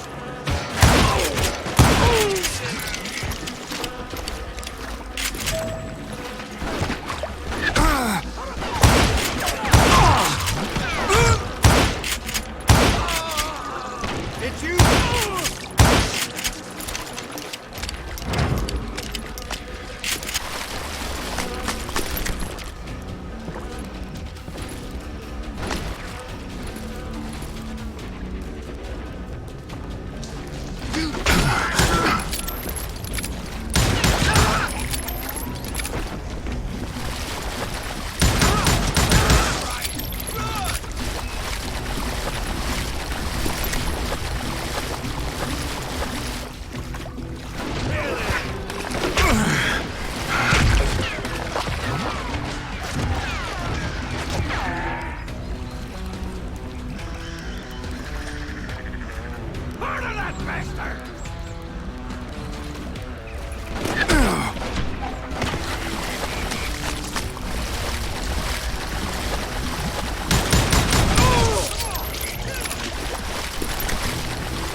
I knew those Dalton boys were out there somewhere, standing together against anyone who would threaten them.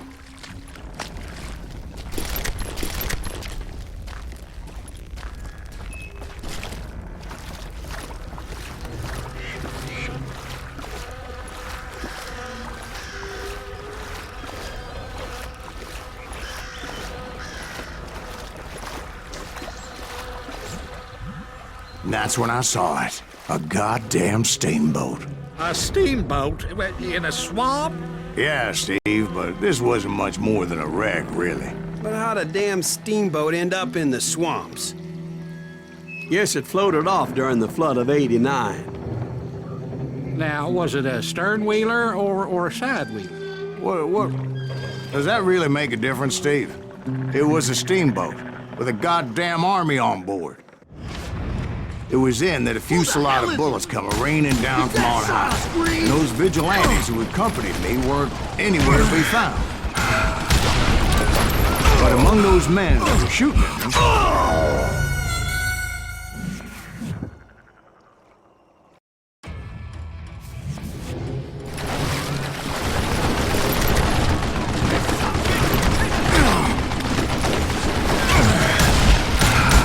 But among those men that were shooting at me...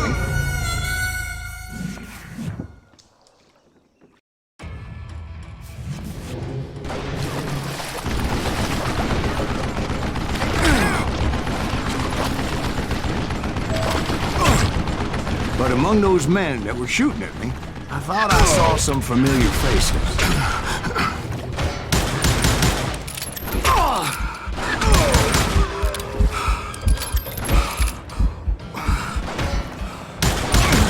This son of a bitch is pissing me off.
Daltons were waiting on me.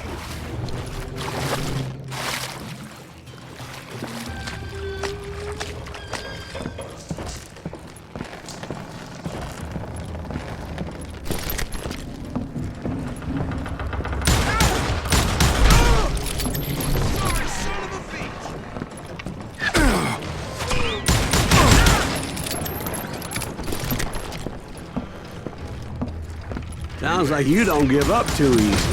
That's the kind of man I am, Ben. I set out to do something. I do it. Surrender just ain't in my nature. Plus, I'm stubborn as hell.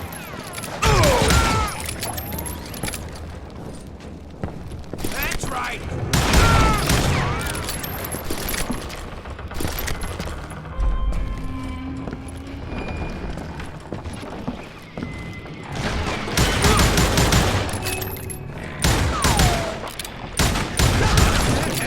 Just kill Red?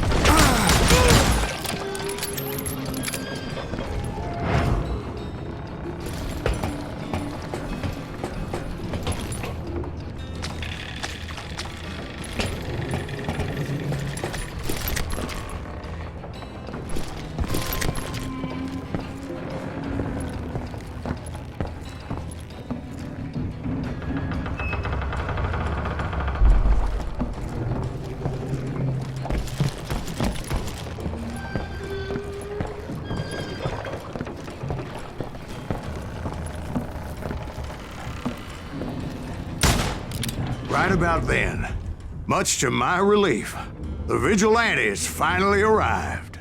Their leader motioned at a cabin in the middle of the top deck, pointing me directly at the Daltons. I finally had them, after months of dogged pursuit.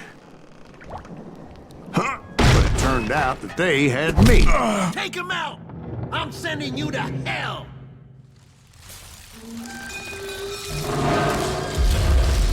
The Daltons had played me like a Tough fiddle. after all this. Apparently, the vigilantes were on their damn payroll. They didn't just want to shoot me. They wanted to burn me alive. But finding my way out of emotion. Well, yeah, but I was in a fight. Launch next year? Largest one in the world. You're talking about the Titanic. If you ask me, it's too blessed big. I don't think it'll even float. So anyway... Don't be stupid, Steve. They know what they're doing. They say that the Titanic is unsinkable. Oh, God. But getting back to that steamboat, how'd you get off it, Mr. Greaves? I took in a lot of smoke that day, so I admit my recollection might be a bit hazy.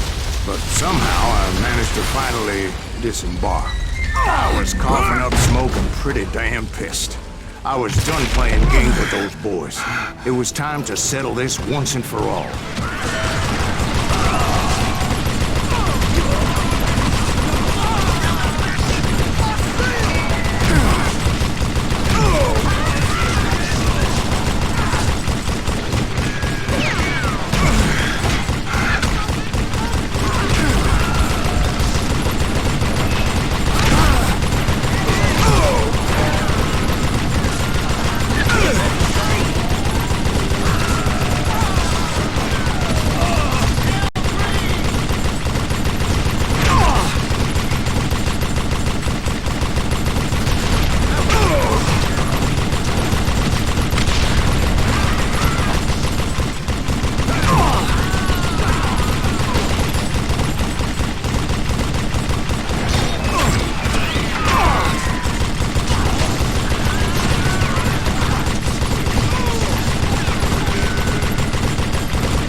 Weren't about to come at me one at a time. They were in this together. Two brothers side by side, determined to take me down. Confident that this time the odds were on their side.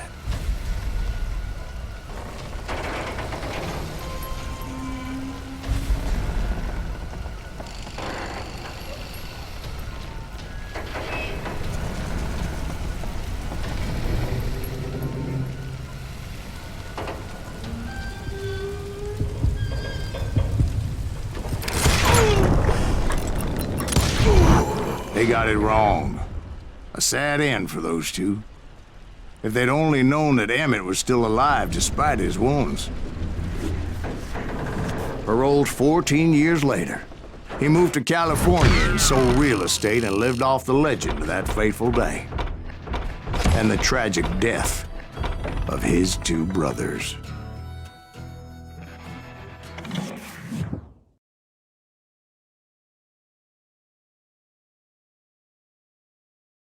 My own brothers died tragically as well, truth be told.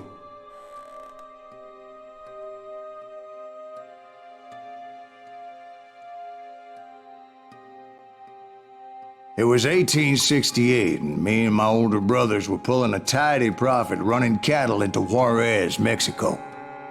One night after my brothers retired for the evening, I found a little poker game in a cantina with a couple of cowboys. And I just couldn't lose. I even won an old Spanish coin that had to be 100 years old. Well, I was mighty pleased with myself the next morning as my brothers and I rode for Texas. But before we crossed the border, those cowboys caught up with us. It was Johnny Ringo, Roscoe Bob Bryant, and another asshole named Jim. They wanted their money back and everything else we had, including our lives, as those boys didn't want us coming for them later. Bob put that old Spanish coin in my mouth and said, "I won't have it said that I left you with nothing, boy." Well, those horses bolted, and there we hung as those bastards rode away. The branch finally snapped under the weight of the three of us, but being my older brothers were bigger and heavier, they were already dead. And right then I swore to myself that I would avenge them. Ringo you know about. But Bob eluded me, until I heard he was riding with the Wild Bunch.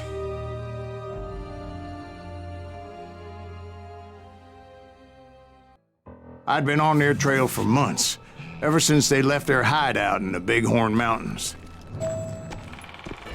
Led by Butch Cassidy, they were a loose association of outlaws who robbed banks and trains from Colorado to Montana. Among them was the Sundance Kid, and that murderous hombre I was tracking, Roscoe Bob Bryant. Were you a part of that giant Pinkerton posse after the Wild Bunch? No, boy. A circus like that would have slowed me down. Besides, I wanted Bryant all to myself. I'd heard about a large shipment of gold being transported to Wilcox, Wyoming on the Overland Flyer. I figured the Wild Bunch would likely hit such a treasure, and by God, I figured right.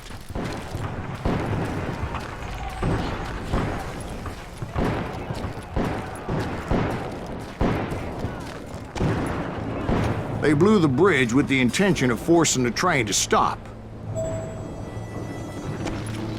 Well, I assumed the Wild Bunch was likely in the still intact part of the train high above, so I had no choice but to make my way up through the passenger cars dangling down. I was determined to make that sumbitch Bob pay for what he did to my brothers.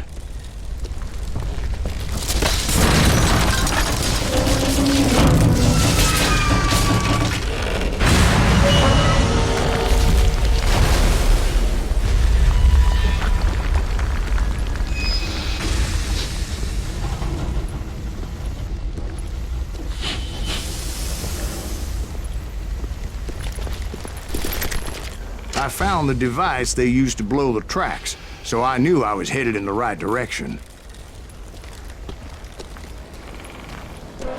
My ears are still ringing from blowing up that bridge. What'd you say? I can't hear a goddamn thing. Well, I made my way off unscathed and came upon a few members of the gang and had no choice but to dispatch them. From there, I had to negotiate an even more precarious route. But first, I would need to get my ass out of there.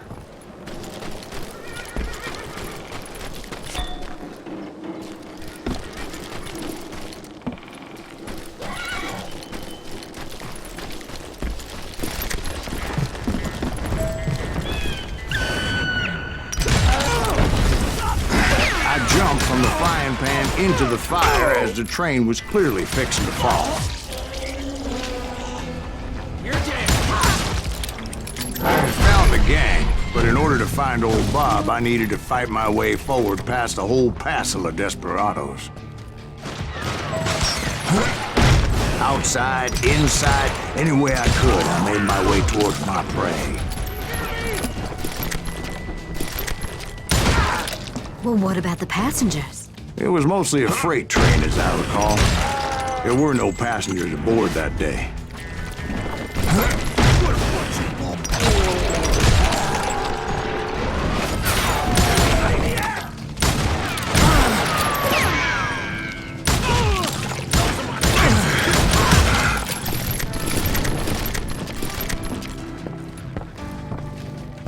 As I mentioned before, I am not fond of heights.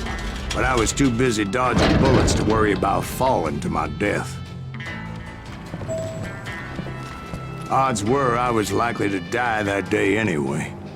So I was determined to take down as many of those bastards as I could.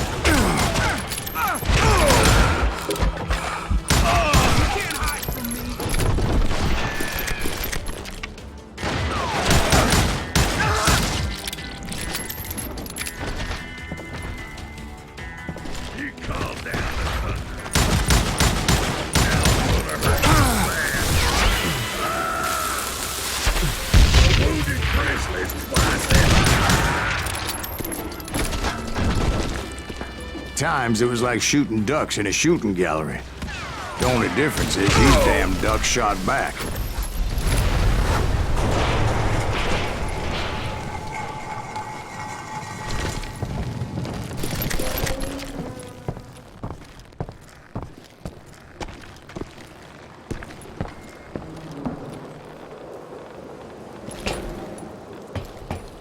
I kept hoping the law would show up and give me a hand. You mean like that giant Pinkerton posse that I read about?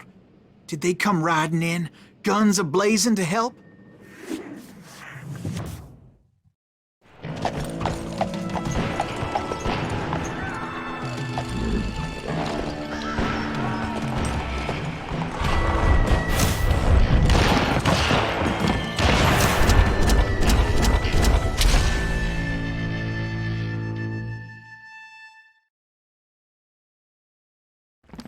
Help? From the Pinkertons? No, son. I had to fight the wild bunch all by my lonesome, as usual. Who the hell is that?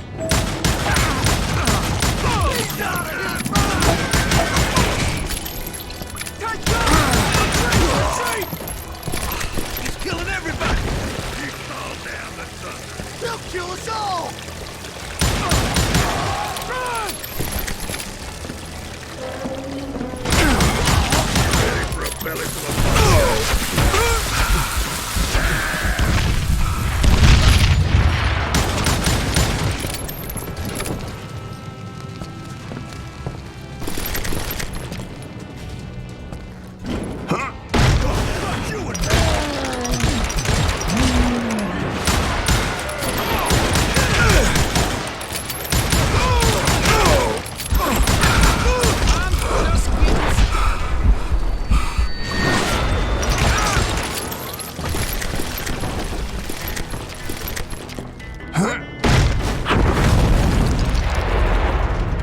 guess is those dime novels didn't portray this as it happened, did they?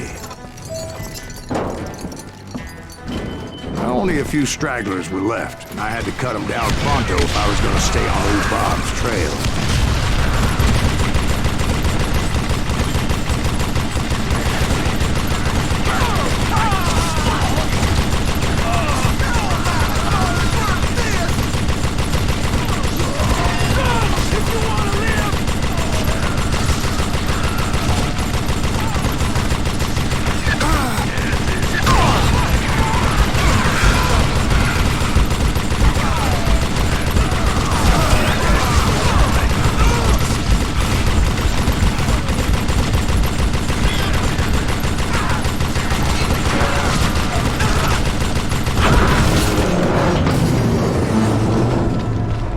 Once I silenced all those guns, I went searching for my nemesis, determined to finally have my justice. But the only survivor who welcomed me was George Flat-Nosed Curry. Who was he?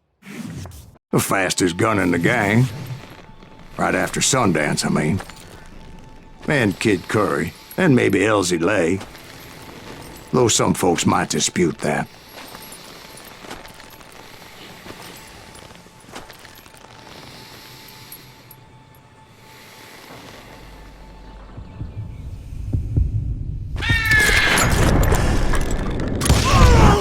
On that very same day, Butch Cassidy and the Sundance Kid decided to leave the Wild Bunch behind and decamped for South America.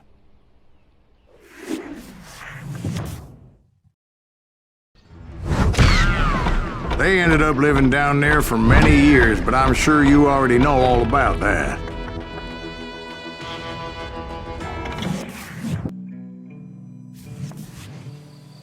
I tried to find Bob Bryant, but it was as if he'd disappeared. Sometime later, I heard the Wild Bunch was back together. Kid Curry escaped from jail, and now he was running the whole shebang. So I took to their trail, as I was still in pursuit of my brother's killer and hoped that he was back with him.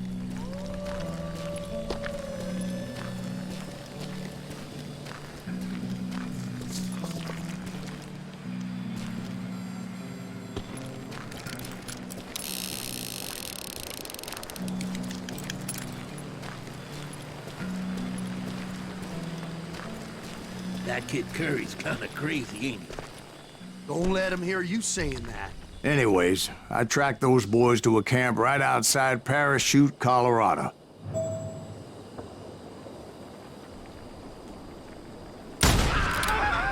Being outnumbered, I didn't bother with a warning shot. I just started taking those bastards down.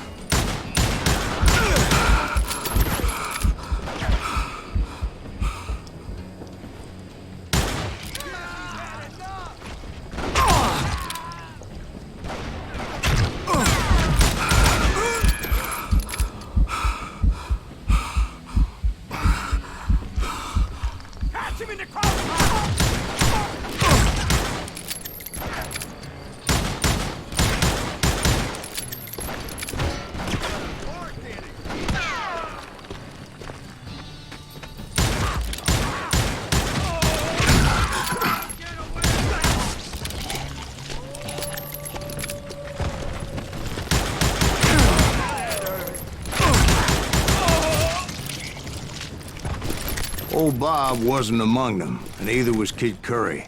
I could sense him close by, however, plotting something nasty. I just needed a clue as to their whereabouts.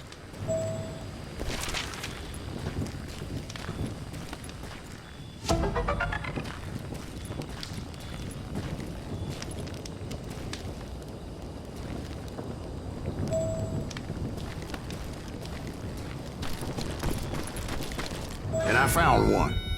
A map with their bold plan clearly marked. This time they were fixing to blow up a train trestle.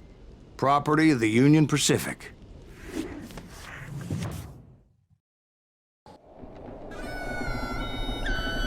The plan clearly indicated how they were fixing to undermine several of the weakest wooden supports.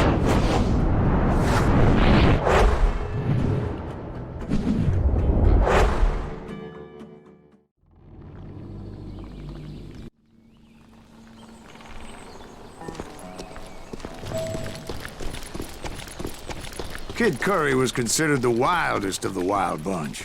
It was said that he fathered 85 bastard children, though some say it was only 5. Kid Curry had bragged to a whore how he was gonna rob a train heading to the U.S. Mint in Denver. And that whore, Fat Sally, she told me.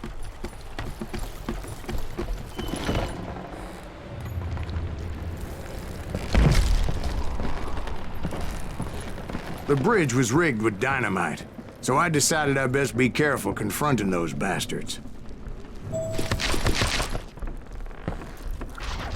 A moment later, I saw a ladder that somehow had escaped my attention. Don't you blow us up now. Don't worry, I know what I'm doing.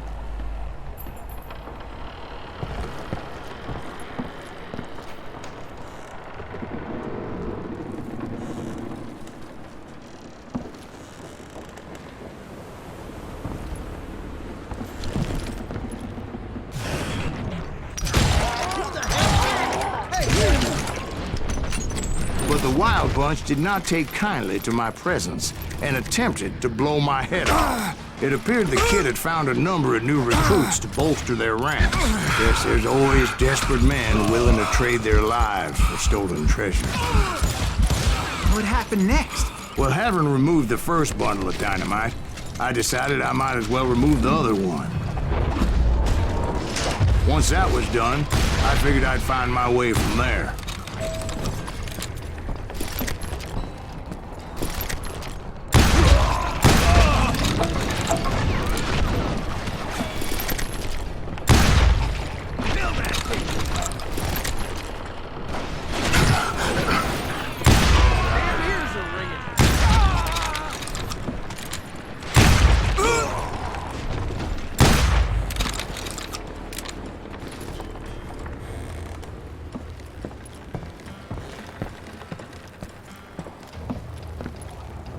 You ain't seen it. Handle this.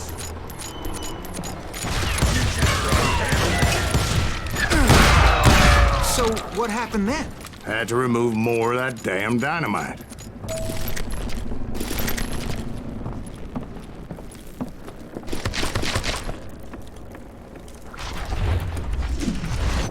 It must have been terrifying trying to make your way across. I was sweating it a bit, but then I noticed a footbridge tied up on high, so I shot the rope.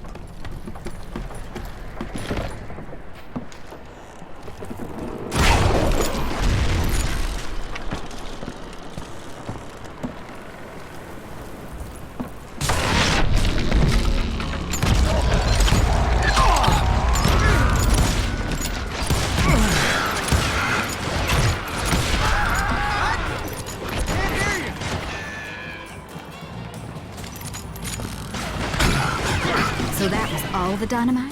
Funny you should mention that, darling. As actually, there was a fourth charge impeding my progress. Once I removed it, my path was pretty clear.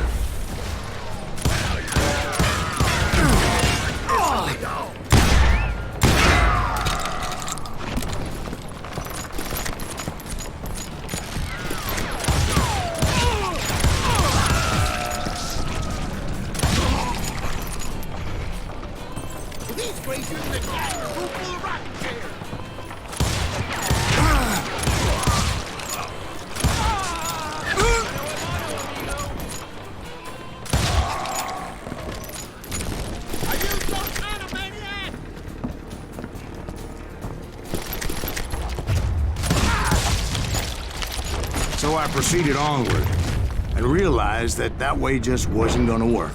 I needed an alternate path forward.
Luckily, I found a cave, and as I made my way back to the bridge, I saw something that concerned me.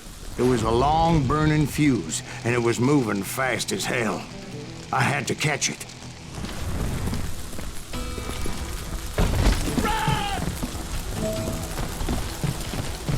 The burning fuse was so damn quick, I had to run like the wind. I almost had it, but no. Thought I was gonna have a coronary when I lost sight of those sparks. My heart was pounding like a sledgehammer. I knew that failure meant boom. Then, finally, at the last moment. Whew. Of course, I was successful, or clearly I wouldn't be talking to you folks here today. Naturally, I removed the last dynamite charge. Well, it was a touching reunion.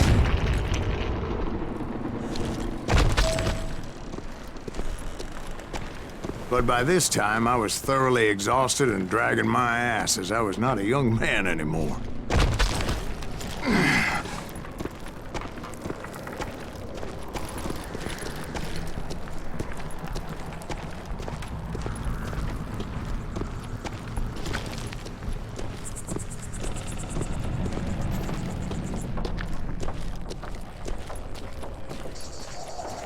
Kill that SOB! Make him bleed! Send him to our guest! Finally, I found those boys. Or more precisely, they found me. He's crazy! Curry Damn fruitcake! You mortiferous son of a bitch!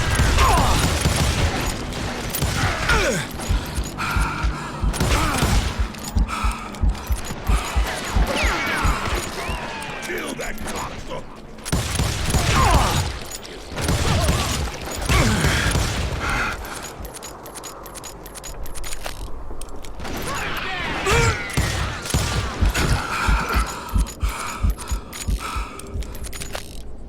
Come out, you yellow bastard! He's cutting this down!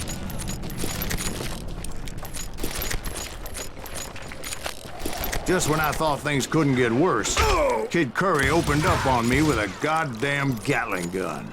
It was hidden in this tunnel and pretty well shielded.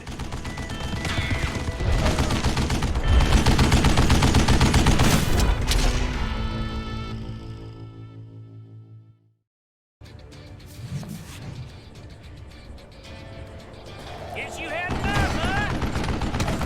This is the last mistake you'll ever make.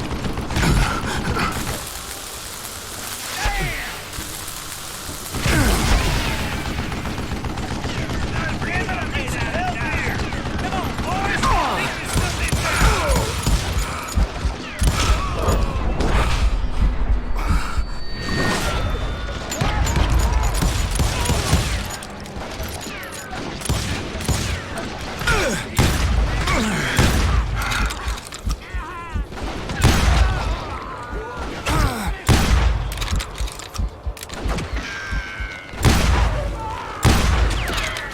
You or me?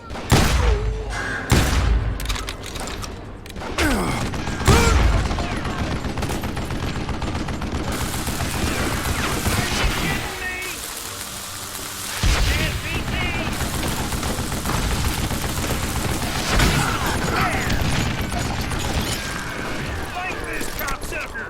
Move it, boys!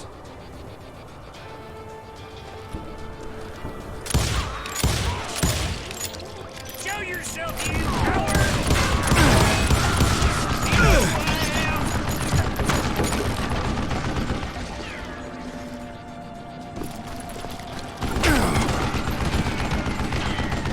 That sounds like a killing. Yeah! Thought you were new one! Beat that bastard! Eventually, I brought that tunnel down. And that's when I met Kid Curry himself. He had decided to stop pussyfooting around and deal with me personally. Come here!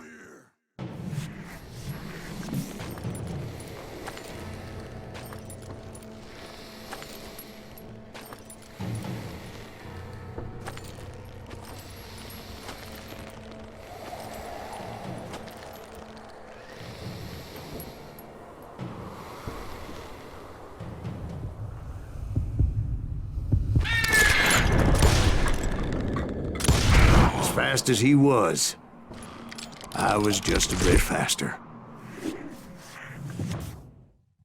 And as he lay wounded, I demanded to know the whereabouts of Roscoe Bob Bryant. He shouted at me. "Is that what this is about? Bob went with Butch and Sundance to South America. You ain't never finding him."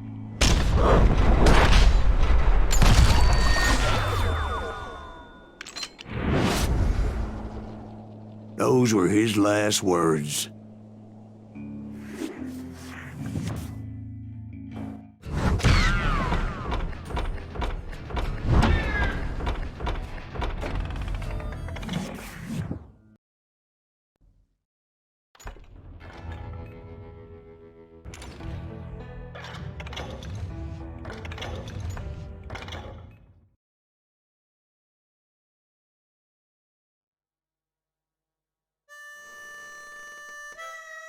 So, Bob Bryant got away? I knew I'd never find him in South America. What about the other killer? Yeah, you kinda glossed over that one. Well, I found Jim not long after my showdown with Ringo. At the time, he was riding with the James Younger gang. Did I neglect to mention that?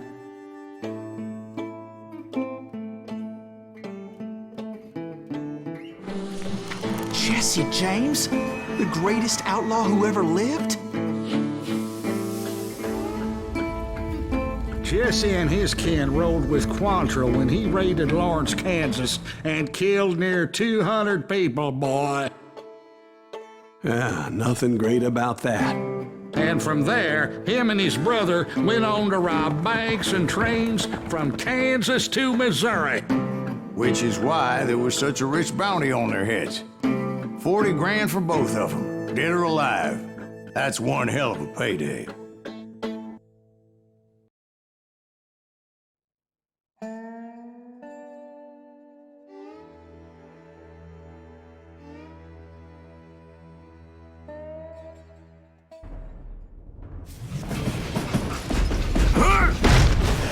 I confronted them as they were robbing a train. Bullets were flying at me from every which way. But I knew I'd have to fight my way forward if I was gonna find this Jim.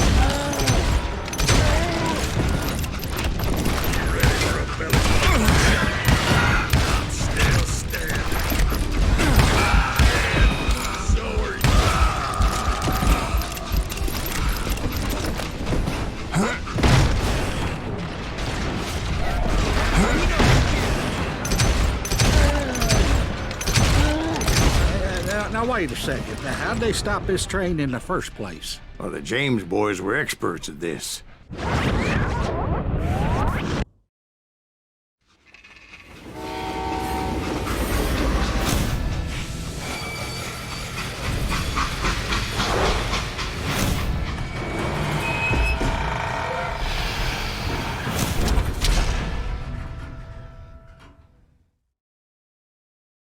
They hopped a freight train, having heard there was a big payroll in the express safe. So, I hopped the same train.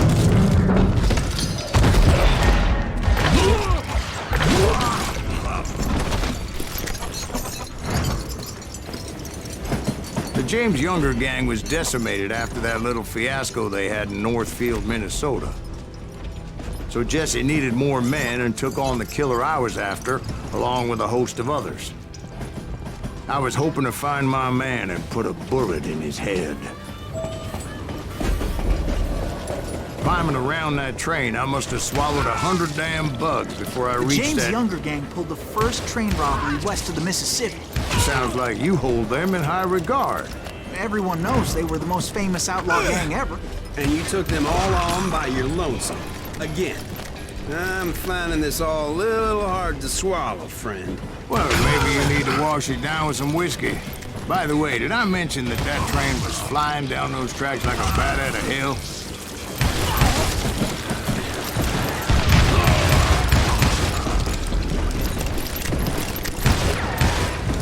I cut you in two.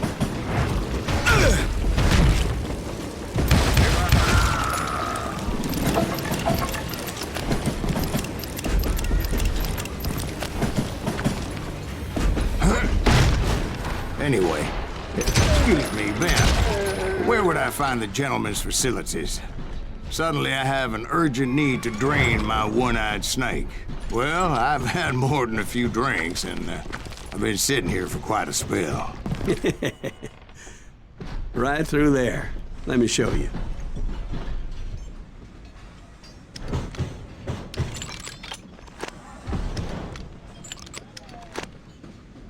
I never heard so much malarkey in my life. You think he's bullshitting us? You don't think he's Silas Greaves? I think he's just some old drunk looking for some free liquor. I don't know, Jack. I think I believe him. You don't think he met Jesse James? Oh, you gotta be kidding me. That story makes no sense at all. Jack. I mean, you gotta be 2 bricks short of a load to believe that cock and bull story. I don't agree. Jack, lay off the But bar. you seriously think that tired old man went toe-to-toe with Jesse James? Well, that's better. Did I mention that this Jim was married to the infamous Belle Starr? Of course, I didn't learn that until later. Anyway, I made my way forward the best I could. Around the sides, over the roof. At some point, some sumbitch saw me and shouted out, "It's the damn Pinkertons!" Now, I never worked for that limey cocksucker, but I guess they assumed I was one of his assassins. Those evil bastards firebombed Jesse's mother's house and killed his stepbrother. It was no wonder each and every asshole on that train wanted me dead.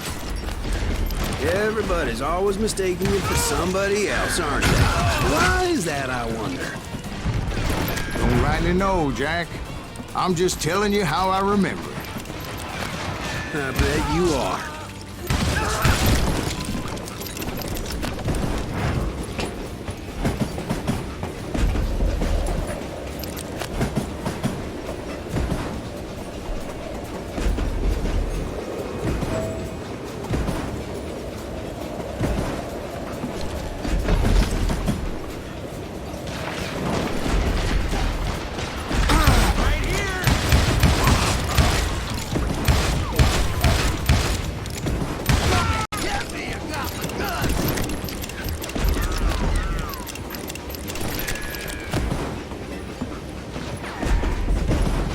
I came across a flat car piled high with logs and had to come up with a creative way to make my way forward.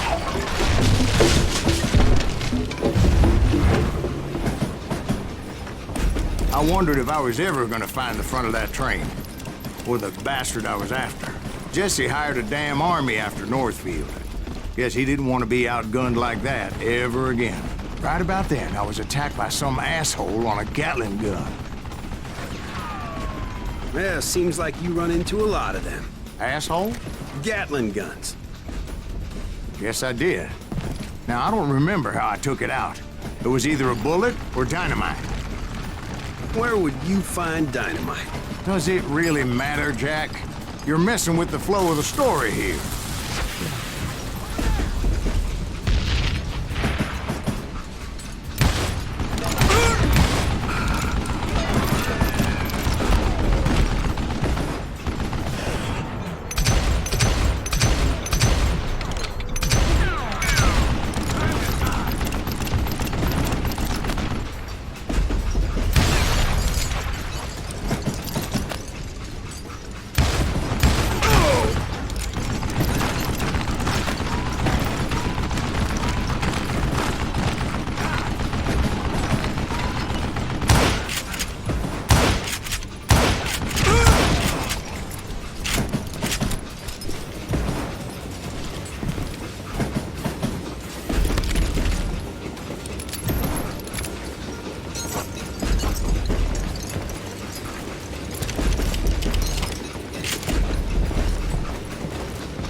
It was then that Jesse detached the express car from the rest of the damn train.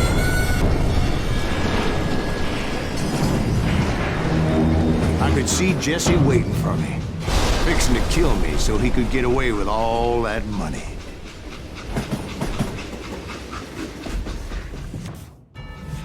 You had a showdown with Jesse James? Of course he didn't. Everybody knows that Jesse was killed by Bob Ford. Yeah. Jesse went out like John Wesley Hardin. Coward shot him in the back of the head. Guess it doesn't matter how far you run, does it, Ben? Your past always catches up with you.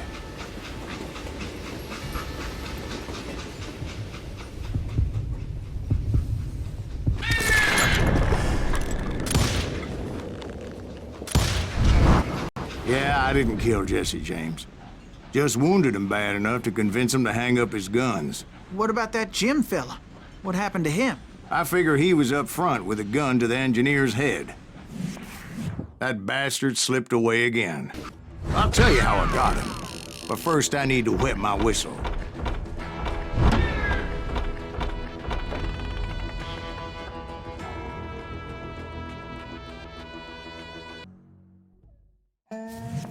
After my showdown with Jesse, I continued to track his brother, Frank, and that son of a bitch, Jim.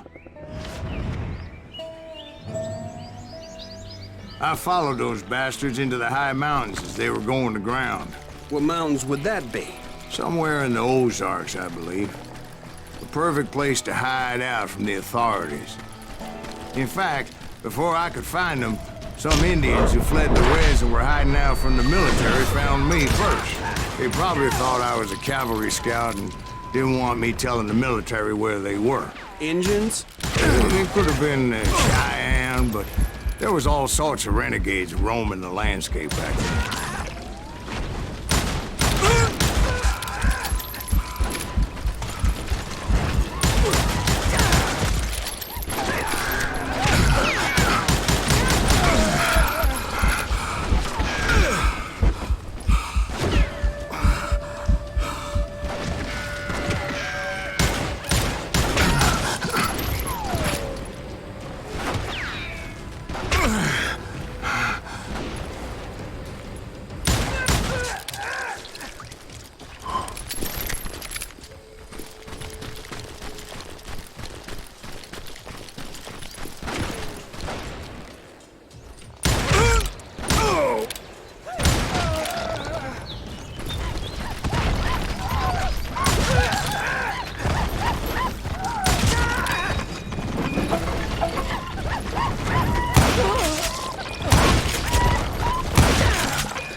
Hey, how about another whiskey, Ben?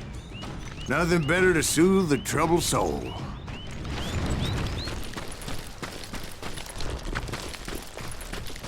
Now, where was I? Indians, right. I had more than my share of run-ins with the Red Man. Like that time... Did I tell you about Grey Wolf? Yes, sir. You did. Ah, of course I did. In fact, I could still remember that old medicine man's words to me. Jesus Christ, we're back to that again. You carry great darkness in your heart. It will claim your soul. You will come to this place again and kill many more men. And the darkness will grow until it consumes everything you are.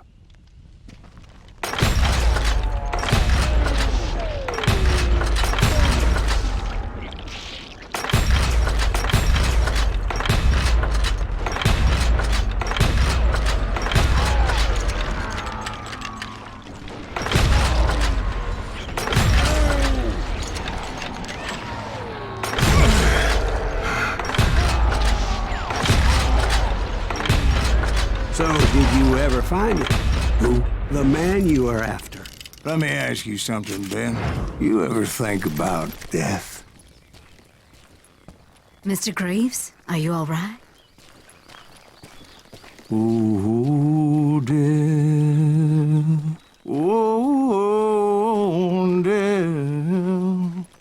Won't you spare me over till another eve? What is this that I can't see? With ice cold hands taking hold of me.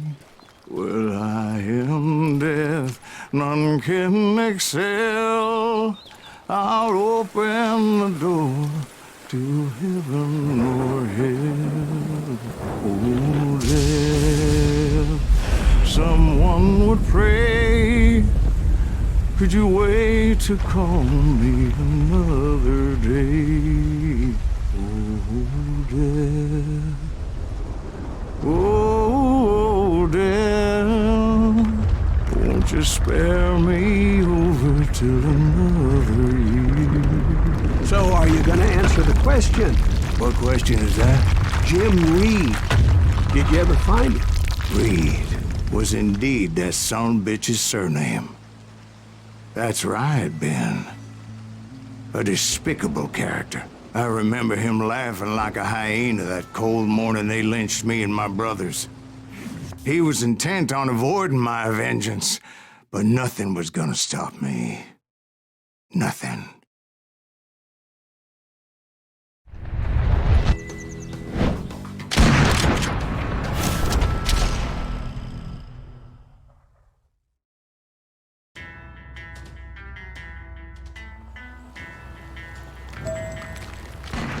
I finally did track those outlaws down. They had long rifles with scopes and were well positioned to pick off any poor soul who came anywhere close.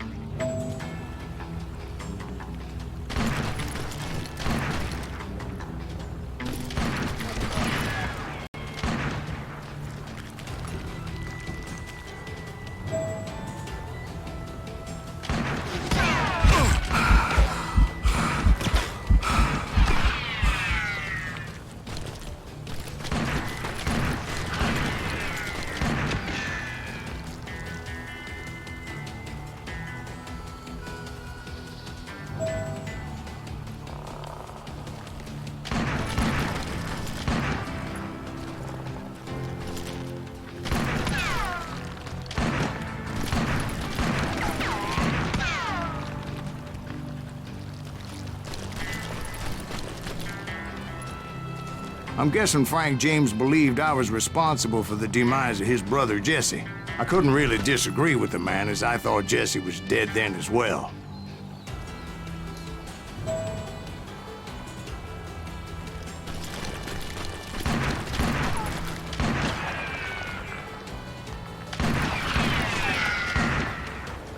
He backed off as I closed in on him, but he was still intent on killing me.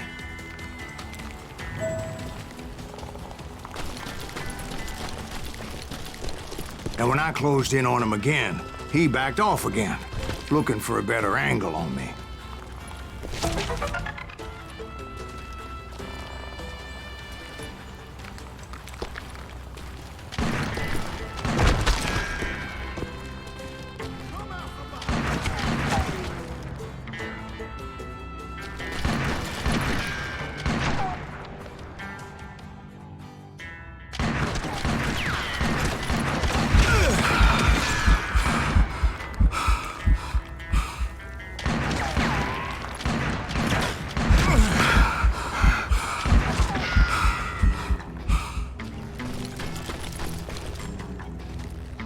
Hell, I can't fault Frank for wanting his revenge, as I was there for the same damn reason myself. At this point, I'm guessing you think Silas Greaves is a worse murderer than Jim Reed ever was.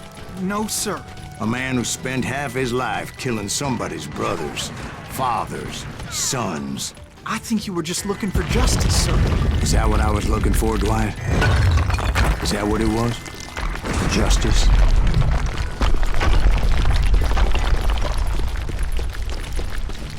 Isn't that why you were hunting the James gang? The James gang. Right. I finally found Frank holed up in his mountain cabin, and he was determined to have me dead. It was a pitched battle that could have gone either way. Luckily, I had some dynamite in my possession. Dynamite? On your person? A few sticks, just in case. It's always good to be prepared.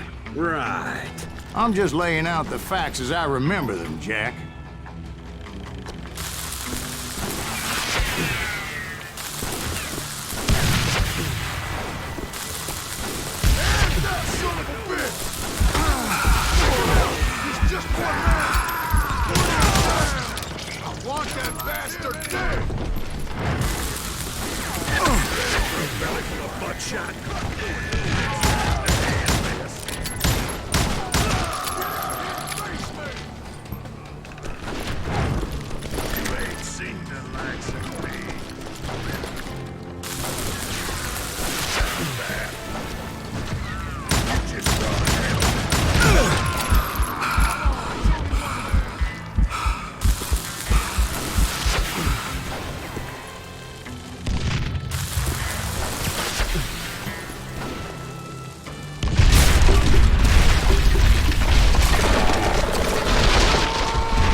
Shack? Well, it went tumbling right off that cliff. With Frank James still in it? Yes, sir. But Frank James is still alive, living in Missouri, showing folks around the family farm for 25 cents a tour. I didn't say he died in the fall, now did I?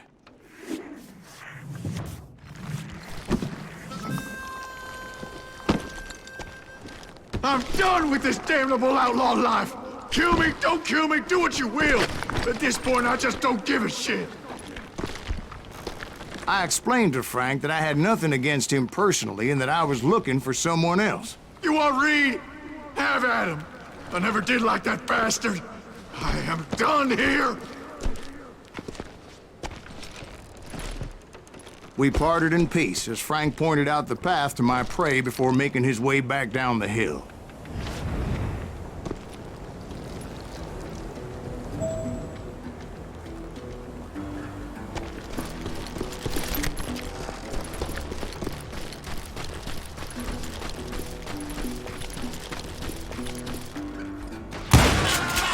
So, what happened with Reed? Well, I finally found the last of the gang hiding in a nearby cave. First, I had to dispatch the lookouts, as I was determined not to let that murderer escape my revenge again.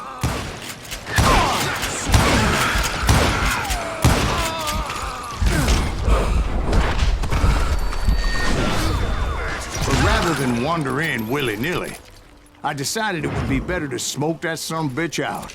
"Hey, Reed!" I shouted. "No wonder you're so ornery.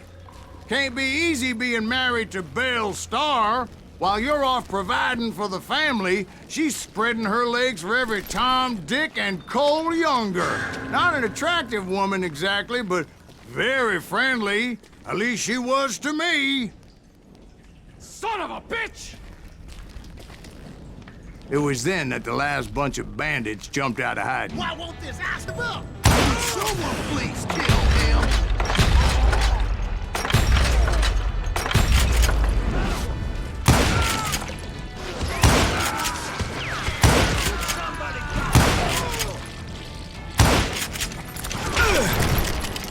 Aim if you're gonna fire!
Eventually, It was just me and Reed. I had waited a long time to face him down, so I could repay him for what he did to my brothers.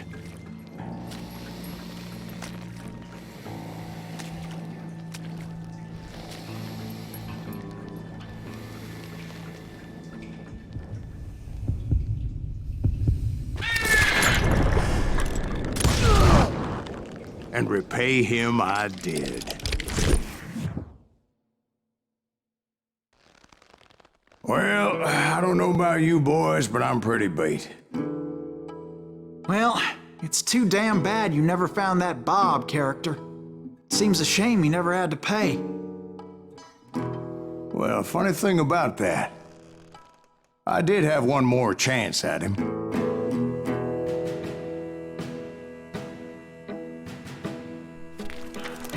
Six months ago, I heard that Butch and Sundance were back in the States and had gathered up some of their old gang. I tracked them down, hoping that Roscoe Bob Bryant had returned with them. So you're saying they didn't die down in Bolivia? That's what I'm saying.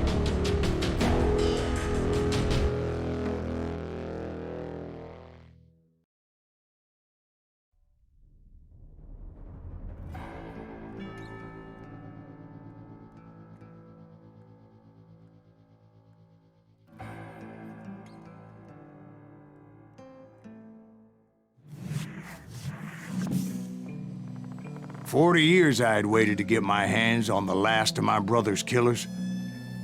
Not even an army of demons could have stopped me now.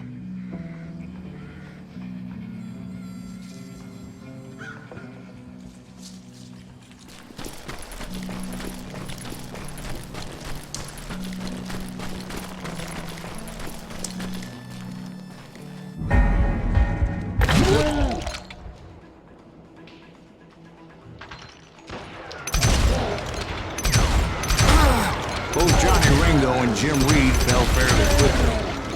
But the last one, Roscoe Bob Bryant, that son of a bitch had managed to escape my vengeance time and time again. I couldn't even be certain I'd recognize him after all those years. By now, he had to be close to 70. But for all you know, he could have been dead. That thought had indeed crossed my mind, as did others.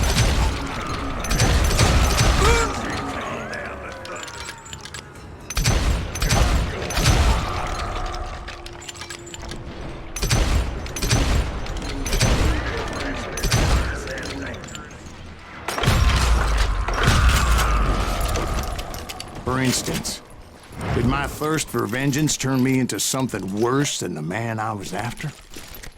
By this point in my storied career, I had killed more men than Bob Bryant ever had. I was furious as hell at that bastard for making me who I am. A man with no family, no friends.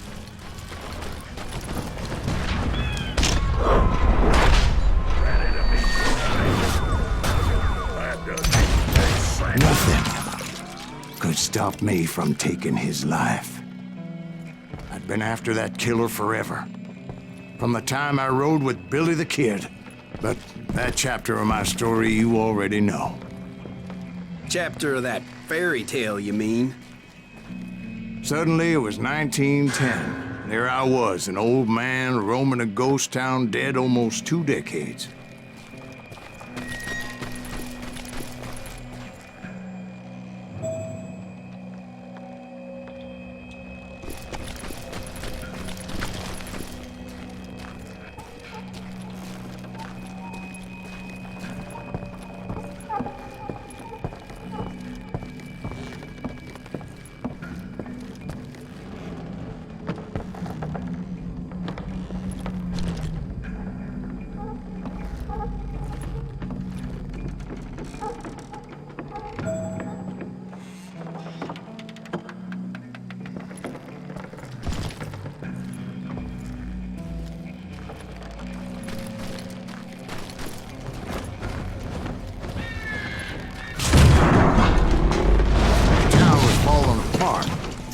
Just like me.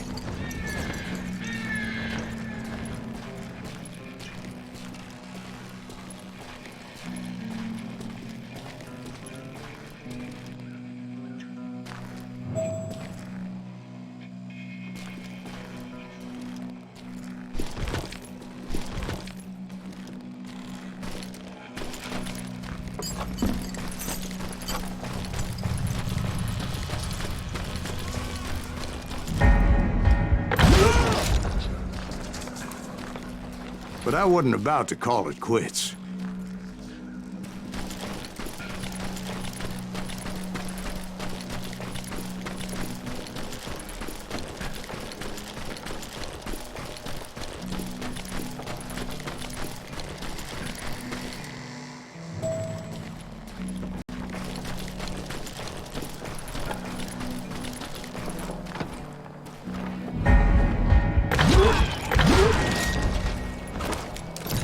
Even though the ghosts of my dead brothers were begging me to end what I started so long ago. Mr. Graves, are you all right?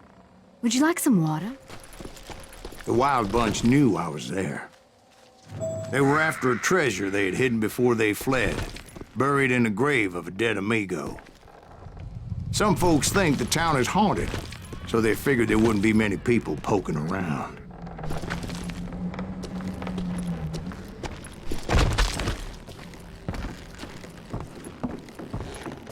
I intended to fill that grave with Bob Bryant's corpse.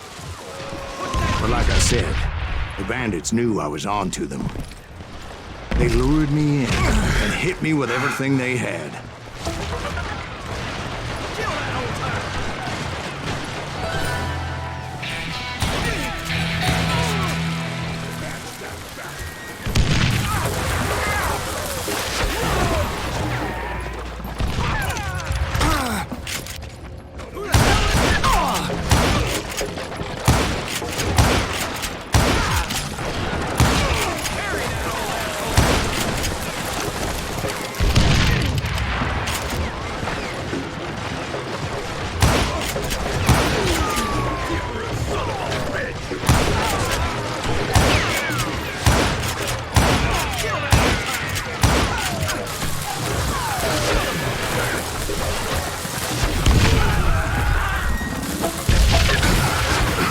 You obviously prevailed since you're sitting here telling us today. Actually, in that moment, I did not prevail. So I suppose we're talking to a ghost. Funny you should put it like that, Jack. Because when I woke up... From the dead? There was silence all around me.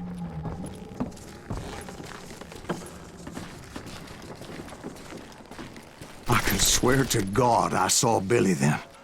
Billy who? Billy, the kid. William Bonney. He was shooting at me from a rooftop. Here, there, even over there. So I am right. You are titched in the head. Mr. Graves, perhaps we should switch you to coffee? You see that old Indian again, too? No, but I did see Billy's killer, Patrick Floyd Garrett. He came at me guns a-blazing. But I knew that old war horse had died 2 years before. I wondered if maybe I was dead too and confronting the ghosts of my past. Perhaps all my sins were coming back to haunt me and drag me down to perdition.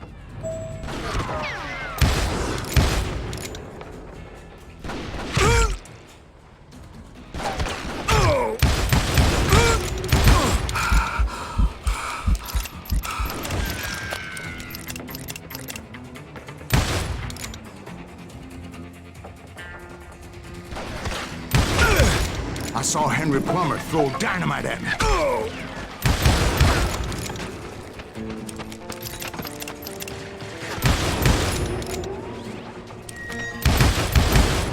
And in the gates of the cemetery, I saw John Wesley Hardin, just like I remembered him.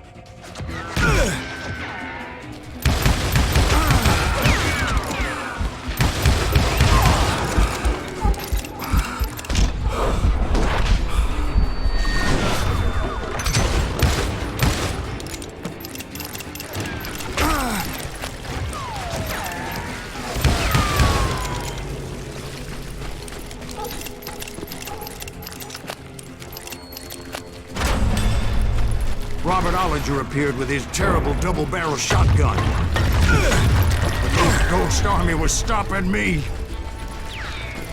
My father-in-law got hit with a fallen branch. He spent the rest of his life talking to dogs. Newman Hayes Clanton, William Brocious, John Peters Ringo, they all wanted me dead.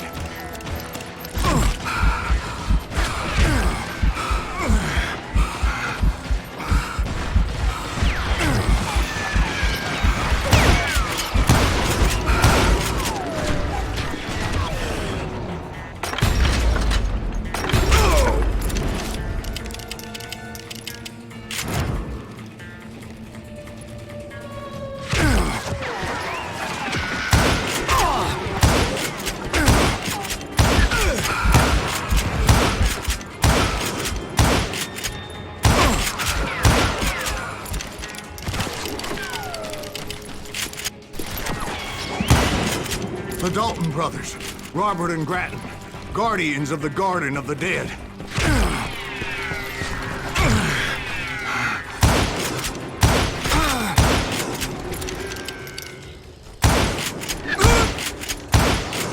George Curry and Harvey Logan, alias Kid Curry, both thirsty for vengeance from the great beyond.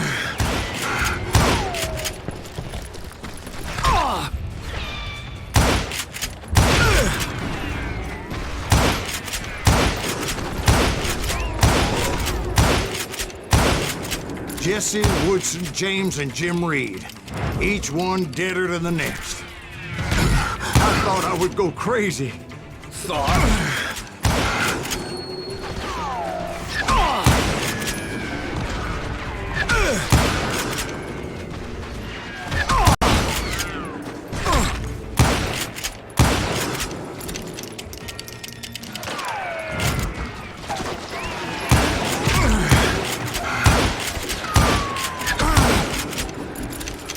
Finally, I saw Harry Alonzo Longabaugh.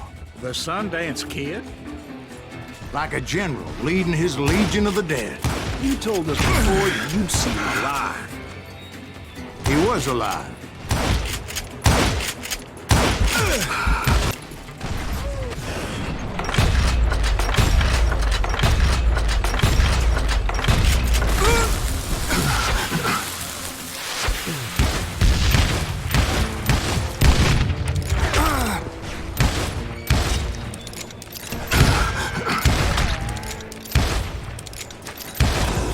Then I heard a voice call to me from afar. It was Robert Leroy Parker, a.k.a. Butch Cassidy, coming at me from out of the fog. Thanks for taking care of that bastard.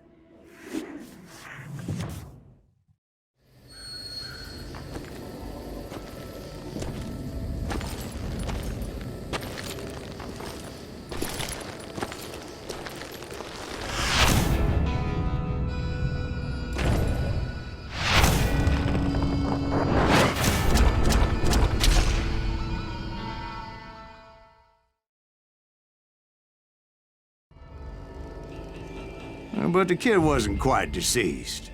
Not yet. Takes more than one little bullet to kill the likes of me, partner. Those two looked like they hadn't seen each other for quite a while. Clearly, they were no longer amigos. Shit. I was hoping I wouldn't have to kill you. You won't have to, Butch. I'm killing you first. I asked them about Bob Bryant, but they were too busy with their own heated conversation. Let me get this shit straight.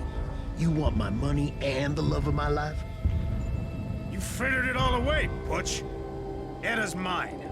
So is that damn money. I didn't want to shoot anybody until I had an answer to my question, but those boys didn't give me much of a choice.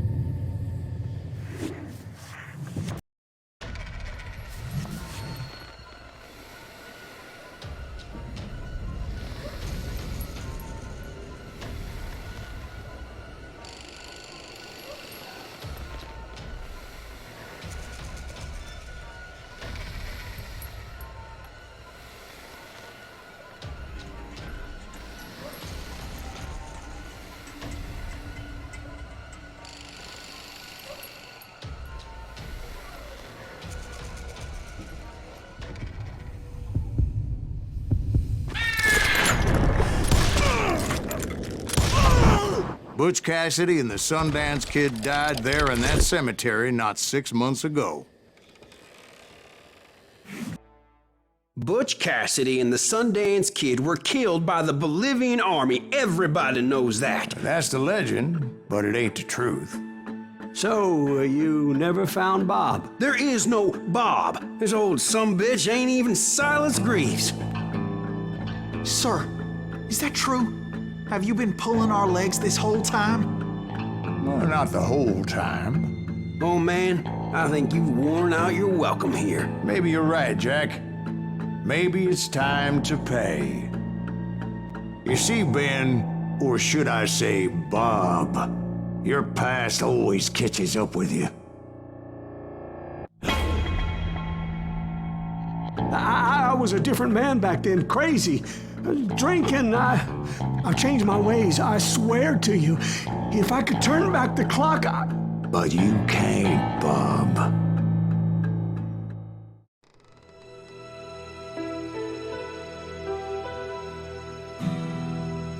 Why'd you toy with me like that? Telling those tales, knowing all along. Why not just lay your cards on the table? Here. I won't have it said that I left you with nothing. That's how you want it? So be it. Holy shit! Right, Molly, move against that wall. Go!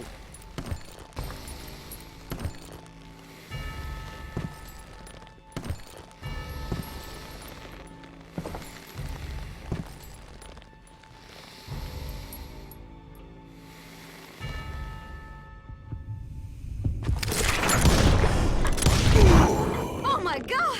Oh, Jesus!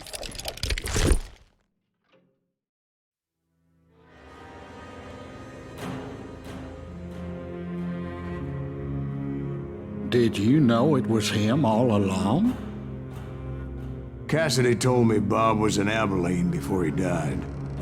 But I wasn't sure Ben was my man until he revealed how much he knew about Ringo and Reed.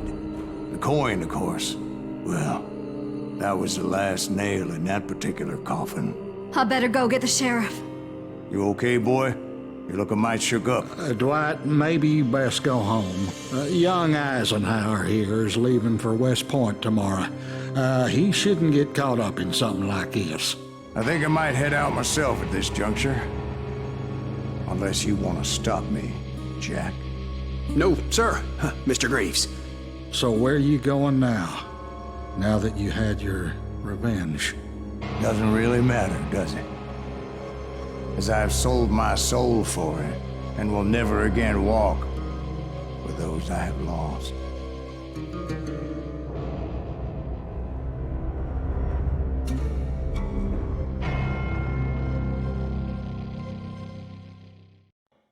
Ooh, dear.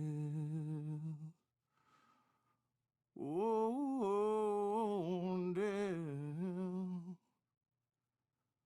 Won't you spare me over till another year?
There are men who fear legends, but a man legends fear. He's a four-hosted reaper, crying bullets for tears. When a drought comes in justice, bullets make good rain. When the heartache has dried up, only blood heals the pain. There's a time for grieving, and a time to just pray. There's a time for forgiving, but it's not for today. You can hide sins from the gavel, you can drown them in rum. When silence grease finds you, there's nowhere to run. And time goes too slowly for the gunslinger's eye. Till he's buried his promise, there's no time to cry. There's a time for